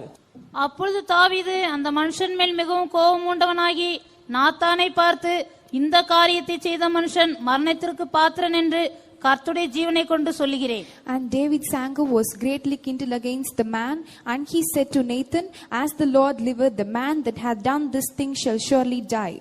2 சாமுவேல் 12:1 முதல் நீங்க வீட்டுல போய் படித்து பாருங்க. You can go home and read 2 Samuel chapter 12 verse 1 onwards. ஆனா இங்க நடந்த காரியத்தை நான் சுருக்கமாய் சொல்லுகிறேன். I'll give you a short description about the story. தாவீது ஒரு பாவம் பண்ணி விட்டான். David had committed a sin. அந்த பாவத்தை உணர்த்துறதுக்காகத்தான் நாத்தான் வேறு யாரோ ஒரு தவறு பண்ணது போல ஒரு கதையை போல தாவீதுட்ட சொல்றார். To show him his mistake, Nathan came to tell a story to David so that he may understand it. அப்ப தாவீது நினைத்து கொண்டது என்னன்னா, வேற யாரோ ஒரு தவறு பண்ணிட்டாங்க, வேற யாரோ ஒரு தப்பு பண்ணிட்டாங்க அப்படின்னு சொல்லி அந்த சம்பவத்தை கேட்டு இந்த காரியத்தை செய்தவன் பயங்கர கோபம் வந்துருச்சு அவருக்கு. இந்த காரியத்தை கேட்டபோது பயங்கர கோபம் வந்து இந்த காரியத்தை செய்தவன் மரணத்துக்கு பாத்திரன். David thought that this thing was done by someone else, and David, in a fit of rage, said, "As the Lord liveth, the man that hath done this thing shall surely die." இந்த தீர்ப்பு அவர் சாதாரணமா சொல்லல. He did not give a casual sentence here. கவனித்து பாருங்க அந்த வசனத்தை. கர்த்தருடைய ஜீவனை கொண்டு சொல்லுகிறேன். He said, "As the Lord liveth." கர்த்தருடைய ஜீவனை கொண்டு சொல்லுகிறேன், அவன் சாகணும். As the Lord liveth, the man that hath done this thing shall surely die. இதான் கேசரியின் ராஜா. This is the king of Gezer. வேற யாராவது தப்பு செஞ்சுட்டாங்கன்னு சொன்னா வெட்டு குத்து. இதுக்கு மற்றொரு அர்த்தம் வெட்டு. இதுக்கு மற்றொரு அர்த்தம் என்ன, இந்த வார்த்தைக்கு கேசரி அர்த்தத்துக்கு அதான் எல்லாம் சேர்ந்து நான் ஒரேதா சொல்றேன். வெட்டு, மற்றவங்கள ஒரே வெட்டு வெட்டிட வேண்டியது. Another meaning for the term Gezer is cut off. That is why I'm clubbing everything together. Here, if somebody else has done a crime, immediately we say, finish him off, cut him off. Kesari என்கிற வார்த்தைக்கு இரண்டாவது அர்த்தம் வெட்டு. The second meaning for the term Gezer is cut off. ஆனா இது எல்லாமே சேர்ந்து ஒரே அர்த்தத்துல வரும். அதனால தான் நான் சொல்றேன், ஒரே அர்த்தத்துல சொல்லி முடிக்கிறேன். All of them can be clubbed together for one meaning. That is why I'm telling so. பாருங்க, கர்த்தருடைய ஜீவனை கொண்டு சொல்றேன், அவன் சாக வேண்டும் என்று தீர்ப்பு கொடுத்தார். And he gave a sentence saying, as the Lord liveth, he should die. Nathan சொல்றார், அது வேற யாரும் கிடையாதுப்பா, அது வேற யாரும் கிடையாது, நீதான் அதை பண்ணது. Nathan said, it's none else, thou art the man. அப்ப இவன் என்ன செஞ்சிருக்கணும்? Then what should he do? தாவீது என்ன செஞ்சிருக்கணும்? What should David have done? தன்னை தானே வெட்டி இருக்கணும், குத்தி இருக்கணும், ஒரே குத்தா. He should have slashed his throat or he should have stabbed himself. Saul குத்திட்டு செத்தான் பாத்தீங்களா? பட்டயத்தை நட்டு சவுல் என்ன செஞ்சான்? அது மேல விழுந்து செத்தான். Saul planted his sword and fell upon it and died. He should have done similarly. கர்த்தருடைய ஜீவனை கொண்டு சத்தியம் பண்ணியாச்சு. கர்த்தருடைய ஜீவனை கொண்டு சொல்கிறேன், சாகணும். He swears saying, as the Lord liveth, he shall surely die. இத்தனைக்கு அங்க நாத்தான் சொன்னது என்ன கதை? ஒரு ஆடு திருடின கதை, ஆடு கதைக்கே சாகணுமா? What Nathan told was a story about a lamb, and for that lamb story itself, David gave a sentence that person who stole it should die. ஒரு ஐஸ்வர்யவானுக்கு வெகு ஆடு மாடுகள் திரளா இருந்தது. ஒரு ஏழை தரித்திரனுக்கு ஒரே ஒரு ஆட்டுக்குட்டி இருந்தது. இந்த ஐஸ்வர்யவான் வீட்டுக்கு விருந்தால் வந்தாங்க. இவன் என்ன செஞ்சான்? தன்னிடத்தில் உள்ள ஆடு மாடுகள் ஒன்றை பிடிக்க மனதில்லாமல் அந்த ஏழை தரித்திரனுடைய வீட்டில் உள்ள ஒரு ஆட்டுக்குட்டியை போய் திருடிட்டு வந்துட்டான். A rich man had exceeding much flocks and herds, and a poor man had just a ewe lamb. And when they were visitors to the house of the rich man, he did not take out of his flock, but he went to the poor man's house and took away the single lamb which was there in the poor man's bosom, and he prepared a feast for his visitors. அந்த ஐஸ்வர்யவான் யார்? Who is that rich man? நீங்களும் நானும் தான் அந்த ஐஸ்வர்யவான். மற்றொரு பக்கத்துல You and I are the rich man. அந்த ஆடு மாடுகள் யார்? What are the herds and flocks? திங்கக்கிழமை, செவ்வாய்க்கிழமை, புதன்கிழமை, வியாழக்கிழமை, வெள்ளிக்கிழமை, சனிக்கிழமை, ஞாயிற்றுக்கிழமை, இதெல்லாம் ஆடு. ஒரு நாளைக்கு 24 மணி நேரம், மணி நேரங்கள், இதெல்லாம் மாடு. அப்படி வச்சுக்கோங்க. And we can consider Sunday, Monday, Tuesday, Wednesday, Thursday, Friday and Saturday as the lambs, and 24 hours in a day, that are the cows. சென்னையில இருந்து ஒரு விருந்தாளர் வந்திருக்காங்க பிரதர். அதனால இன்னைக்கு பைபிள் ஸ்டடிக்கு வர முடியாது, இன்றைக்கு சண்டே கிளாஸ்ல இருக்க முடியாது அப்படின்னு சொல்லுவாங்க. சென்னையில இருந்து விருந்தாளர் வந்தா ஏன் திங்கக்கிழமை லீவு போட்ட வீட்டுல உட்காரு, வேலைக்கு போகாத. They'll say, brother, I've got guests. ஸ்கூலுக்கு போகாத. They'll say, I've got guests from Chennai to my house, brother, so I cannot come for the Bible study, or I'll have to skip Sunday class. But why not ask your visitor to stay back in your house till Monday? திங்கக்கிழமை வேலைக்கு போகணும், செவ்வாய்க்கிழமை வேலைக்கு போகணும், திங்கக்கிழமை ஸ்கூலுக்கு போகணும். ஸ்கூலுக்கு போறது, வேலைக்கு போறது அங்க ஒண்ணு ஆப்ஷன் ஆக மாட்டாங்க. You got to go to your work or your schools on Monday and Tuesday. You will never take leave in your schools. விருந்தாள் வந்தாலும் போன் பண்ணி சொல்லுவாங்க, இப்போதைக்கு வராதீங்க, நான் ஸ்கூல் டைம், அதெல்லாம் என்னுடைய ஸ்கூல் டைம், நான் இத்தனை மணிக்கு போயிட்டு இத்தனை மணிக்கு தான் வந்து சேருவேன் அப்படின்னு சொல்லிடுவாங்க. If the visitors are willing to come, also you will ask them not to come saying, today we've got school, I have to go there at this time and I'll be returning back home only at this time. எந்த டயத்துக்கு வர சொல்லுவாங்க? At what time will they ask the visitors to visit them? Wednesday ஒரு 6:30க்கு வந்துருங்கம்பாங்க. Time கொடுப்பாங்க. Wednesday ஒரு 6:30க்கு வந்துருங்க. They'll give a lot time for them saying, at about 6:30 in the evening on Wednesday, you can visit us. ஒருவேளை அந்த பக்கத்துல உள்ள ஆளு விசுவாசியா அந்த கணக்கு பைபிள் ஸ்டடி இல்லைன்னு கேட்கும். And the அது நோ ப்ராப்ளம். நான் 7:30 தான் போவேன். இல்லைன்னா போகலனாலும் பிரச்சனை இல்லை. The guest or the visitor may be a believer too, and they will be asking, oh, Wednesday 6:30, haven't you got your Bible study? And the person on this side will be saying, I will be going to the Bible study only around 7:30, and if I stay away from the Bible study also, that won't be any problem for me. அப்ப தரித்திரன் என்பது கர்த்தராகிய இயேசு கிறிஸ்துவை காட்டுகிறது.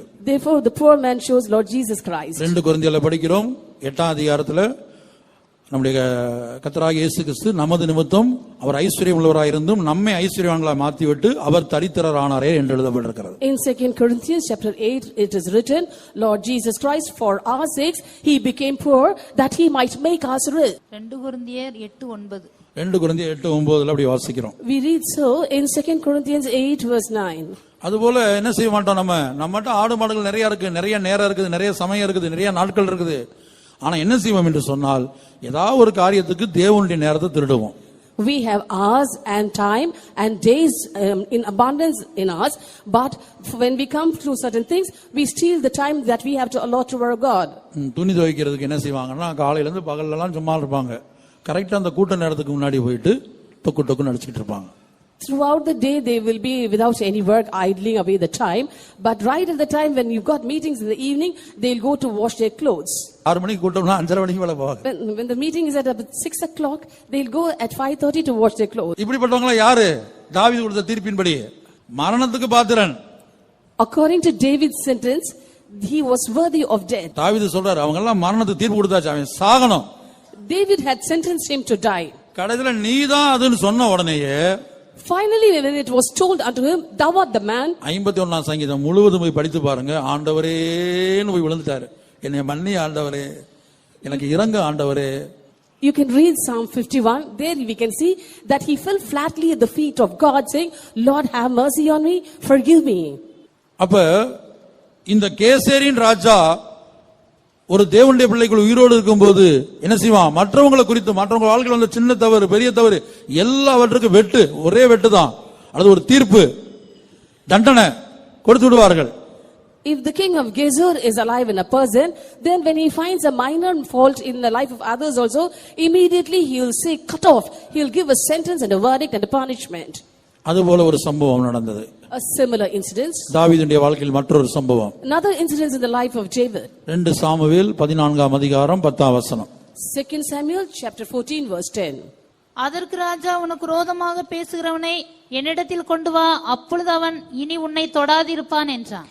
And the king said, whosoever saith aught unto thee, bring him to me, and he shall not touch thee anymore. இங்கேயும் தாவீதுடைய வாழ்க்கையில காணப்பட்ட ஒரு குற்றத்தை தான் இங்க தெக்கோவா ஊர் ஸ்திரீ அனுப்பி என்ன செய்யப்பட்டது? அவனுடைய குற்றம் அவனுக்கு சுட்டி காட்டப்பட்டது. Here too there was a mistake or a fault in the life of David. Therefore a woman from Tekoa was sent there. She went in disguise and feigned herself, and she showed him his errors. தாவீது நினைத்து கொண்டா வேற யாரோ ஒரு தவறு செஞ்சுட்டாங்க என்று சொல்லி அவன் என்ன செய்வேன், உன்னை தொடாத அளவுக்கு நான் பாத்துக்குவேன் சொல்லி மிரட்டுறான். David thought that this mistake was done by someone else and said, I will take care that no one touches thee. ஆனா கடைசில தான் தெரிந்தது தன்னை குறித்து தான் அந்த ஸ்திரீ சொன்னாள் என்பதை பிற்பாடு விளங்கி கொண்டான். And only later he understood that that woman was telling about him. கர்த்தருடைய பரிசுத்த நாமத்துக்கு மகிமை உண்டாகட்டும். Glory be to God's holy name. அதுபோல மற்றவருடைய வாழ்க்கையிலே வரக்கூடிய சிறிதும் பெரிதுமான காரியங்களுக்கு நாம் எளிதில் சுலபத்தில் தீர்ப்பு சொல்லக்கூடியவர்களாய் இருப்போம், தண்டிக்கக்கூடியவர்களாய் இருப்போம். Similarly, we very easily give a sentence and punish others for the small and great mistakes in their life. 1 கொரிந்தியர் 4ஆம் அதிகாரம் 5ஆம் வசனத்தை வாசிப்போம். Let's read 1 Corinthians chapter 4 verse 5. ஆனதால் கர்த்தர் வருமளவும் நீங்கள் காலத்துக்கு முன்னே யாதொன்றை குறித்தும் தீர்ப்பு சொல்லாதிருங்கள். இருளில் மறைந்திருக்கிறவைகளை அவர் வெளியரங்கமாக்கி இருதயங்களின் யோசனைகளை வெளிப்படுத்துவார். அப்பொழுது அவனவனுக்குரிய புகழ்ச்சி தேவனால் உண்டாகும். Therefore judge nothing before the time until the Lord come, who both will bring to light the hidden things of darkness and will make manifest the counsels of the heart, and then shall every man have praise of God. கர்த்தர் வருமளவும், Until the Lord comes, ஆண்டுடைய வருகை வரைக்கும், until the coming of the Lord, காலத்துக்கு முன்னே before time, யாதொன்றை குறித்து நீ தீர்ப்பு சொல்லாத. therefore judge nothing. இதான் நம்மிடத்துல ஆண்டவர் சொல்ற ஆலோசனை. This is the counsel given by God to us. ஒருத்தருடைய ஜீவியத்தை பார்த்து இன்னொருத்தருடைய ஜீவியத்தை பார்த்து இன்னொருத்தருடைய ஜீவியத்தை பார்த்து அவங்க குற்றத்தை பார்த்து அவங்க பாவத்தை பார்த்து எதை பார்த்தோம் எதை கேட்டோம் தீர்ப்பு சொல்லாத. கர்த்தர் வரும் வரைக்கும் தீர்ப்பு சொல்லாத.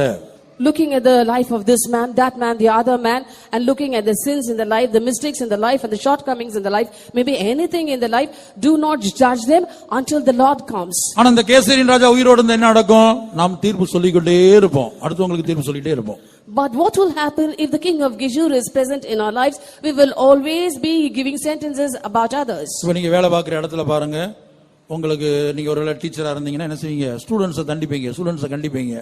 சண்டே கிளாஸ் டீச்சர்ஸ் இருக்கிறாங்க, ஸ்டூடெண்ட்ஸை தண்டிப்பாங்க. ஒழுங்கா இரு, சரியான நேரத்துக்கு வா, ஆப்சென்ட் ஆகாத, லேட்டா வராத, இதெல்லாம் சொல்றீங்களா? உனக்கு முடிஞ்சா வா அப்படின்னு சொல்றீங்களா ஸ்கூல்ல? எனக்கு தெரியாது, என்ன சொல்றீங்களோ தெரியாது.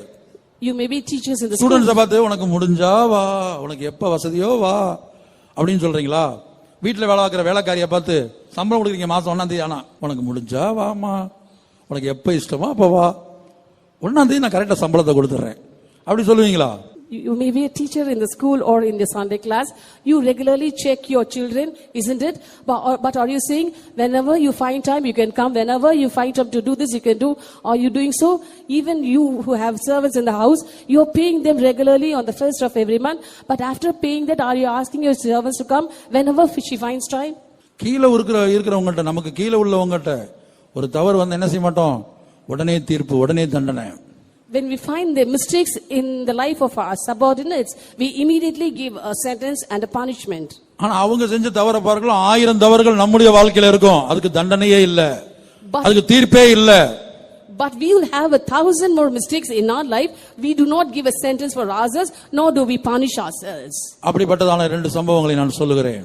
Let me tell you of 2 such incidences. முதலாவதாக கர்த்தருடைய கோபம் இஸ்ரவேல் ஜனங்கள் மேல் வந்தபோது சவுல் சொன்னான், இந்த தவறு யார் மேல இருக்குதோ அவங்க சாக வேண்டும். First of all, when the anger of the Lord was kindled against the Israelites, Saul said, the person who is at mistake should die. Saul நினைச்சது என்னன்னா, ஜனங்கள் ஏதாவது தப்பு பண்ணிருப்பாங்க. Saul had thought that people would have done something wrong. யாராவது பிடிக்கப்பட்டாங்கன்னா பிடிச்சு ஒரே வெட்டு கொன்றலாம். And if we catch somebody, we can immediately kill him. அப்படி நினைச்சான். He thought so. ஆனா நடந்தது என்ன? சீட்டு போட்டு பார்த்தபோது சவுல் பேர்லயும் சவுல் குடும்பத்தின் பேர்ல சீட்டு விழுந்தது. And when the lot was cast, it fell upon the family of Saul. 1 Samuel 14ஆம் அதிகாரம் 44ஆம் வசனம். 1 Samuel chapter 14 verse 44. அப்பொழுது சவுல், யோனத்தானே, நீ சாகத்தான் வேண்டும், இல்லாவிட்டால் தேவன் எனக்கு அதற்கு சரியாகவும் அதற்கு அதிகமாகவும் செய்ய கடவர் என்றான். And Saul answered, God do so and more also, for thou shalt surely die, Jonathan. அந்த அதிகாரத்தை நீங்க படிச்சு பாத்தீங்கன்னா அங்க சொல்லப்படுகிறது. If you read the chapter, you can find it. இது யார் இடத்துல காணப்படுகிறதோ அவன் சாக வேண்டும். Whosoever is responsible for that shall surely die. கர்த்தருடைய பரிசுத்த நாமத்துக்கு உண்டாகட்டும். Glory be to God's holy name. கடைசி சீட்டு போட்டு பார்த்தபோது சவுலின் குடும்பத்தின் மேல விழுந்தது. When the lot was cast, it fell upon the family of Saul. அப்ப சவுல் சொல்றான், எனக்கு யோனத்தான போடுங்க, நான் தப்பு பண்ணல, அப்ப எனக்கு யோனத்தானுக்கு சீட்டு போடுங்கன்னு சொல்றான். Then Saul said, I did not do any wrong, so cast lots between me and Jonathan. கடைசில யோனத்தான் மேல விழுந்தது. Then the lot fell upon Jonathan. இப்ப வாயில சொல்றான், யோனத்தானை ஜனங்க முன்னாடி சொல்றான், யோனத்தான் நீ சாகத்தான் வேண்டும். Then before the people he uttered by his mouth saying, Jonathan, thou shalt surely die. அந்த இடத்துல வேற யாராவது ஒரு ஜனங்கள் ஒரு சாதாரண குடிமகன் மாட்டி இருந்தா வெட்டி கொண்டிருப்பாங்க. Instead of Jonathan, if somebody else, an ordinary citizen, was found there, he would have surely killed him then and there. ஆனா யோனத்தான் சவுலுடைய மகனாச்சே, அவனுடைய அருமையான நேசகுமாரன். But Jonathan was his son of Saul and his beloved son. அதனால என்ன சொல்றான்? Therefore what did he say? நீ சாகத்தான் வேண்டும் வாயில சொல்றானே ஒழிய யோனத்தான் அங்க சாகடிக்கல. Just by his mouth he said, Jonathan, thou shalt surely die, but he did not kill Jonathan. அந்த தீர்ப்பை அங்கே நிறைவேற்றல. He did not fulfill that sentence. அப்ப மற்றவர்களுக்கு தீர்ப்பு கொடுக்கப்பட்டது. A sentence was given to others. அதே தாம் பிள்ளைன்னு தெரிந்த உடனேயே தீர்ப்பு நிறைவேற்றல. But when he found that to be his son, he did not fulfill that sentence. அதனால யாரோ வீட்டு பிள்ளைங்க தப்பு செஞ்சாங்கன்னு கேள்விப்பட்டா எல்லாம் செய்வோம், உட்கார்ந்து கூடி பேசுவோம். Therefore, if we find some wrong in the life of the children of other families, we will gather together and sit in companies and speak about them. ஏதோ அந்த கூட்டத்துல ஐயோ அந்த கூட்டத்துல உங்க பிள்ளை இருந்துச்சுன்னு சொன்னா டக்குனு வாயம் பண்ணிடுவாங்க. And suppose someone says your child also was found there in that group, immediately they'll shut them out. அடுத்து சொல்ல உங்க பிள்ளை தாங்க இதுக்கெல்லாம் காரணம்னு யாராவது சொல்லிட்டா போதும். If someone comes and says your child is the root cause of all this problem, அது வாலிப நாட்கள் பிள்ளை அப்படிதான் இருக்கும். young children will be like that. அப்படின்றாங்க. டக்குனு தீர்ப்பு மாறிடும். Immediately they'll alter the sentence. கர்த்தருடைய பரிசுத்த நாமத்துக்கு உண்டாகட்டும். Glory be to God's holy. கேசேர் என்கிற ராஜாவுடைய அர்த்தம் புரிகிறதா? Are you able to understand the meaning of the king of Gezer? அடுத்தவங்களுக்கு தீர்ப்பு கொடுத்துருவோம். We'll give a sentence to others. ஆனா அதே காரியம் நம்முடைய வாழ்க்கையில இருக்கும், ஆனா நமக்கு தீர்ப்பு கொடுக்க மாட்டோம். At the same time, those things will be found in our life also, but we won't give a sentence for that. கர்த்தருடைய பரிசுத்த நாமத்திற்கு மகிமை உண்டாகட்டும். Glory be to God's holy name. அடுத்து 1 ராஜாக்கள் 2 அதிகாரம் 52 வசனத்துல அதோனியாவுக்கு விரோதமாக சாலமோன் தீர்ப்பு கொடுத்தான். Next, in 1 Kings chapter 2 verse 52, we see that Solomon gave a sentence against Adonijah. குறித்துக் கொள்ளுங்க. 1 ராஜாக்கள் 1:52 பாருங்க. 1 Kings chapter 1 verse 52. அப்பொழுது சாலமோன் அவன் யோக்கியன் என்று விளங்க நடந்து கொண்டால் அவன் தலைமையில் ஒன்றும் தரையிலே விழப் போகிறதில்லை, அவனிடத்தில் பொல்லாப்பு காணப்படுமேயாகில் அவன் சாக வேண்டும் என்றான். And Solomon said, if he will shew himself a worthy man, there shall not a hair of him fall to the earth, but if wickedness shall be found in him, he shall die. பாருங்க, அதோனியாவை கொன்றே போட்டான் Solomon. We see that Solomon killed Adonijah. அதோனியாவை கொன்று போட்டான். He killed Adonijah. அவனிடத்துல பொல்லாப்பு காணப்பட்டு அவன் சாக வேண்டும். If wickedness shall be found in him, he shall die. இத்தனைக்கு அதோனியா சகோதரன் சாலமோனுக்கு. After all, Adonijah was the brother of Solomon. அவனிடத்துல ஒரு பொல்லாப்பு வந்தது உண்மைதான். It was true that there was wickedness in him. இவன் மன்னித்து இருக்கலாம். He could have forgiven him. ஆனா என்ன செஞ்சான்? தீர்ப்பு கொடுத்தான், அவன் சாகத்தான் வேண்டும். But he gave a sentence that he should die. கடைசில கொன்று போட்டார்கள். Finally they killed him. அடுத்து சிமேயை குறித்து பார்க்கும்போது Next, when we see of Shimei, 1 ராஜாக்கள் 2:37. 1 Kings chapter 2 verse 37. நீ வெளியே போய் கீதரோன் ஆற்றை கடக்கும் நாளில் நீ சாகவே சாவாய், அப்பொழுது உன் இரத்தப்பழி உன் தலையின் மேல் இருக்கும் என்பதை நீ நிச்சயமாய் அறிந்து கொள் என்றான். For it shall be that on the day thou goest out and passest out the brook Kidron, thou shalt know for certain that thou shalt surely die, thy blood shall be upon thine own head. 46 வசனம். Verse 46. ராஜா யோய்தாவின் குமாரனாகிய பெனாயாவுக்கு கட்டளை கொடுத்தான். அவன் வெளியே போய் அவன் மேல் விழுந்து அவனை கொன்று போட்டான்.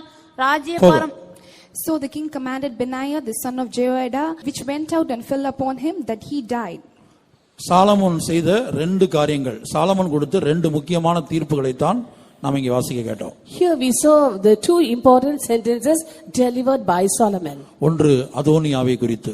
First about Adonijah. அதோனியா சாலமோனுக்கு சகோதரனாய் இருந்தான். Adonijah was Solomon's brother. அவனுடைய வாழ்க்கையில் வந்த ஒரு பொல்லாப்பை சாலமோன் மன்னிக்க முடியாமல் அவன் சாக வேண்டும் என்று தீர்ப்பு கொடுத்து தண்டனையை நிறைவேற்றினான். And he was not able to forgive one wickedness found in his life, and he gave a sentence and fulfilled it. அதுபோல சிமேயி Similarly, Shimei. ஒரு இடத்தை கடக்க கூடாதுன்னு சொல்லியிருந்தான். He had asked him not to pass over a place. இந்த இடத்தை விட்டு நீ தாண்ட கூடாது. You should not cross over this place. சிமேயி சில வருஷம் அதுல உண்மையா இருந்தான். For certain years, Shimei was able to be faithful to that word. ஆனா ஒரு சந்தர்ப்பத்தில் தாண்டிட்டான். But in one circumstance, he passed over. அப்ப சாலமன் என்ன செய்தான்? கொடுத்த தீர்ப்பின்படியே சிமேயையும் கொன்று போட்டான். And by the sentence delivered by Solomon, he killed the Shimei too. மற்றவங்களுடைய வாழ்க்கையில மரண தண்டனை நிறைவேற்றினான் Solomon. But we see that Solomon had executed the sentence and also made others die in his life. ஆனா சாலமோனுடைய முடிவை நீங்கள் பார்த்தீங்கன்னா, But if you look at the end of Solomon, அவனுடைய வாழ்க்கையில அதோனியா செஞ்ச தப்ப பார்க்கலாம், இந்த சிமேயி செஞ்ச தப்ப பார்க்கலாம், கர்த்தருக்கு விரோதமாக எத்தனையோ தவறுகளை சாலமோன் செய்தான். in the life of Solomon, we can see that Solomon did many more mistakes when he compared himself with the life of Adonijah and Shimei. Solomon கர்த்தருக்கு விரோதமாய் செய்த பாவங்களுக்கு முன்பாக அதோனியா செஞ்சதும் சிமேயி செஞ்சதும் ஒரு மேட்டரே கிடையாது, ஒரு விஷயமே இல்ல. The sins committed by Solomon against the Lord matters much, and the sins done by Adonijah and Shimei when compared with Solomon is nothing.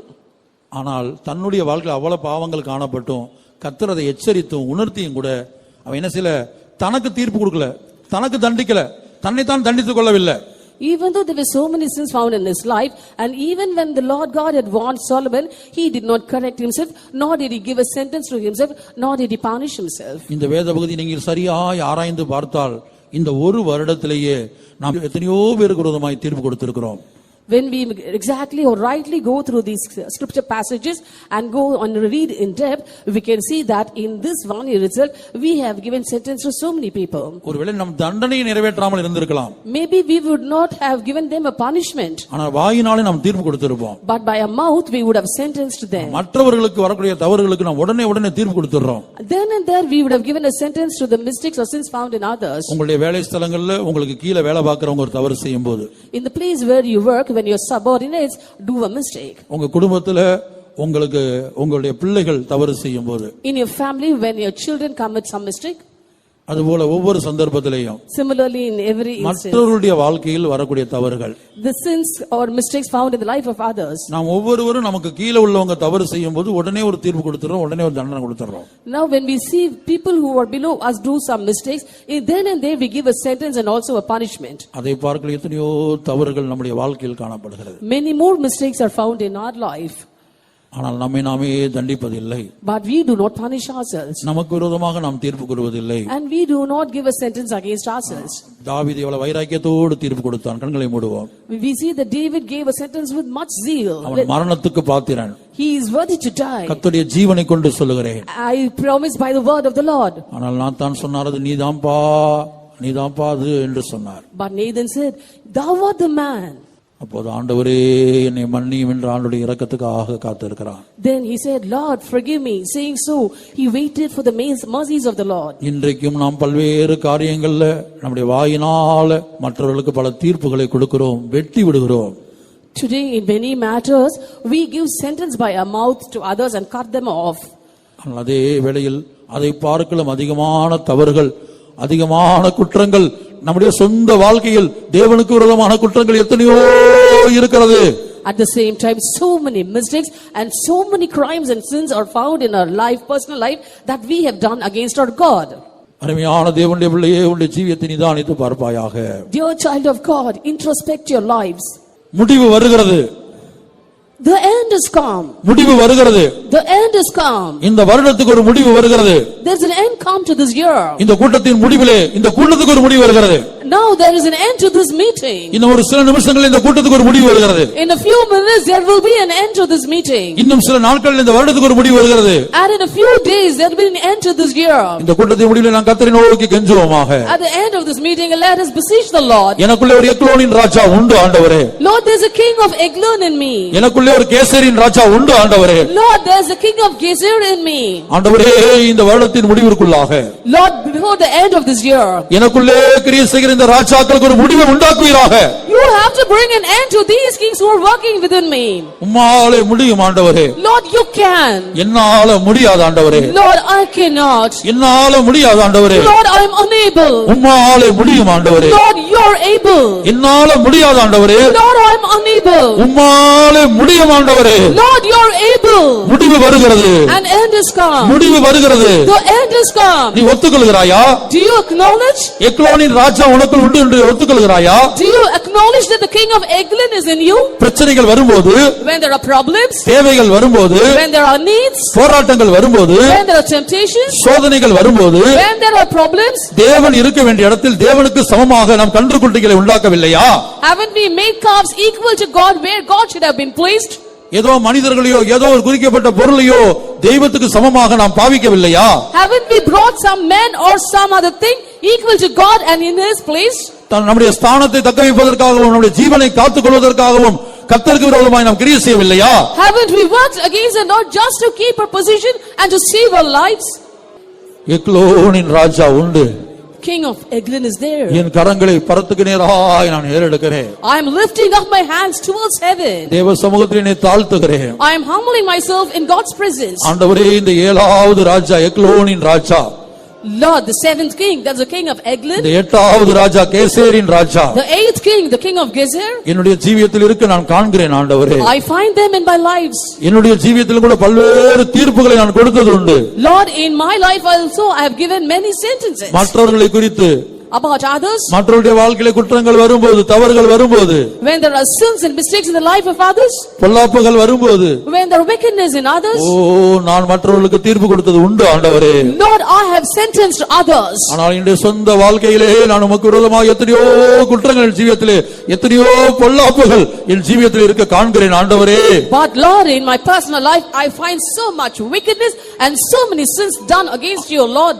ஆனால் எனக்கு நானே நான் தீர்ப்பு கொடுத்தது இல்லை. But never have I sentenced myself. எனக்கு நானே நான் தண்டனை கொடுத்தது இல்லை. Never have I punished myself. ஒப்புக்கொள்கிறேன் ஆண்டவரே. Lord, I acknowledge. இந்த திருவசனத்துக்கு முன்பாக தலைவணங்கி சாஷ்டாங்கமாய் விழுகிறேன் ஆண்டவரே. Lord, I put down my head before this holy scripture and prostrate before it. எக்லோனின் ராஜாவுக்கு முடிவு உண்டாக்கும். Bring an end to the king of Eglon. எனக்குள்ளே காணப்படுகிற எக்லோனின் ராஜாவுக்கு முடிவு வரட்டும். Let an end come to the king of Eglon which is in me. எனக்குள்ளே காணப்படுகிற கேசேரின் ராஜாவுக்கு முடிவை உண்டாக்குவீராக. Lord, bring about an end to the king of Gezer that is within me. இந்த வார்த்தையை நான் விசுவாசிக்கிறேன். I believe this word. முடிவு வருகிறது. An end is come. முடிவு வருகிறது. The end is come. என்மேல் நோக்கமாயிருந்த அந்த முடிவு வருகிறது. The end is come watching over me. எனக்குள்ளே ஆளுகை செய்து கொண்டிருந்த, எனக்குள்ளே ராஜாங்கம் பண்ணி கொண்டிருந்த ராஜாக்களுக்கு ஒரு முடிவு வருகிறது. The kings who had rule and dominion over me is going to meet to an end soon. நான் வாஞ்சிக்கிறேன். I desire. நான் வாஞ்சிக்கிறேன் ஆண்டவரே. Lord, I desire. என் உள்ளம் தவிக்கிறது ஆண்டவரே. My heart is groaning. 2014 வருடத்தில் ஒரு ராஜா கூட உயிரோடு இருக்க கூடாது. Lord, in this year 2014 not even a single king should be alive in me. 2014 வருடத்துல ஒரு ராஜா கூட என் வாழ்க்கையில இருக்க கூடாது. Not even a single king should be found in my life in the year 2014. இந்த வருடத்துக்கு ஒரு முடிவு வருவதற்கு முன்பாகவே, before there is an end to this year, இந்த வருடத்துக்கு ஒரு முடிவு வருவதற்கு முன்பாகவே, before there is an end to this year, இந்த கூட்டத்துக்கு ஒரு முடிவு வருவதற்கு முன்பாகவே, before there is an end to this meeting, இந்த ராஜாக்களுக்கு ஒரு முடிவை தாரும் ஐயா. Lord, give an end to these kings. உம்மால் முடியும் ஆண்டவரே. Lord, you are able. இந்த கூட்டங்கள் முடிவதற்குள்ளாக, before these meetings end, இந்த வருஷத்துக்கு முடிவு வருவதற்கு முன்பாக, before there is an end to this year, இந்த ராஜாக்களுக்கு என்னுடைய வாழ்க்கையிலிருந்து முடிவை கொண்டு வர உமக்கு முடியும். Lord, you can bring about an end to these kings. இது உமக்கு மாத்திரமே முடியும். You alone can do that. அதுபோல யாரெல்லாம் இந்த இடத்துல வாஞ்சிக்கிறார்களோ, similarly those who have a yearning here, யாருடைய இருதயம் எல்லாம் தவிக்கிறதோ, those whose hearts are groaning, இந்த ராஜாக்கள் எங்களுடைய வாழ்க்கையில் உண்டு என்று யாரெல்லாம் ஒத்துக்கொள்கிறார்களோ, those who are acknowledging that these kings are alive in their lives, இந்த ராஜாக்களுக்கு முடிவு உண்டாக வேண்டும் என்று யாரெல்லாம் தவிக்கிறார்களோ, those who have a groaning and yearning in them saying there should be an end to these kings, இப்போதே முடிவு உண்டாக்கும். right now let there be an end. உம்மால் முடியும். Lord, you can. என் தேவனால் கூடும். It's possible with my God. இந்த ராஜாக்களுடைய வல்லமை கீழ்ப்படுத்தப்படட்டும் ஆண்டவரே. எழுத்தின்படியான இஸ்ரவேல் ஜனங்கள் அந்த ராஜாக்களை மேற்கொண்டது போல நாங்கள் மேற்கொள்ளட்டும் ஆண்டவரே. நாங்கள் மேற்கொள்ளட்டும் ஆண்டவரே. Lord, as the literal Israelites were able to overcome those kings, Lord, let us also overcome, O Lord. ஜெயத்தை தாரும் ஆண்டவரே. Lord, give us victory. இந்த ராஜாக்களின் மேல் ஜெயத்தை தாரும் ஆண்டவரே. Lord, give us victory over these kings. நீ ஜெயம் கொடுக்கிறதான தேவன் ஆண்டவரே. Lord, thou art the Lord who giveth us victory. நீர் ஒருவரே ஜெயம் கொடுக்கிற தேவன். Lord, you alone are the Lord who gives us victory. ஜெயம் தாரும் ஆண்டவரே. Lord, give us victory. ஜெயத்தை தாரும் ஆண்டவரே. Lord, give us that victory. இந்த ராஜாக்களுக்கு ஒரு முடிவு உண்டாகட்டும். Lord, let there be an end to these kings. உம்முடைய பாதத்திலே சாஷ்டாங்கமாய் யோவான் விழுந்தது போல விழுகிறோம் ஆண்டவரே. Lord, as John fell, we are also prostrating at your feet. உம்முடைய பாதபீடத்தில் மாத்திரமே நாங்கள் ஜெயத்தை பெற்றுக்கொள்ள முடியும் ஆண்டவரே. Lord, only at your feet do we receive that victory. உம்முடைய பாதபீடத்தில் மாத்திரமே எங்களுக்கு ஜெயம் கிடைக்கிறது ஆண்டவரே. Lord, we have that victory only at your feet. இந்த ராஜாக்களுக்கு முடிவு உண்டாக வேண்டுமானால் அதற்கு உம்முடைய பாதமே எங்களுக்கு சாஸ்வதம் ஆண்டவரே. Lord, if there should be an end to these kings, your feet alone is a place.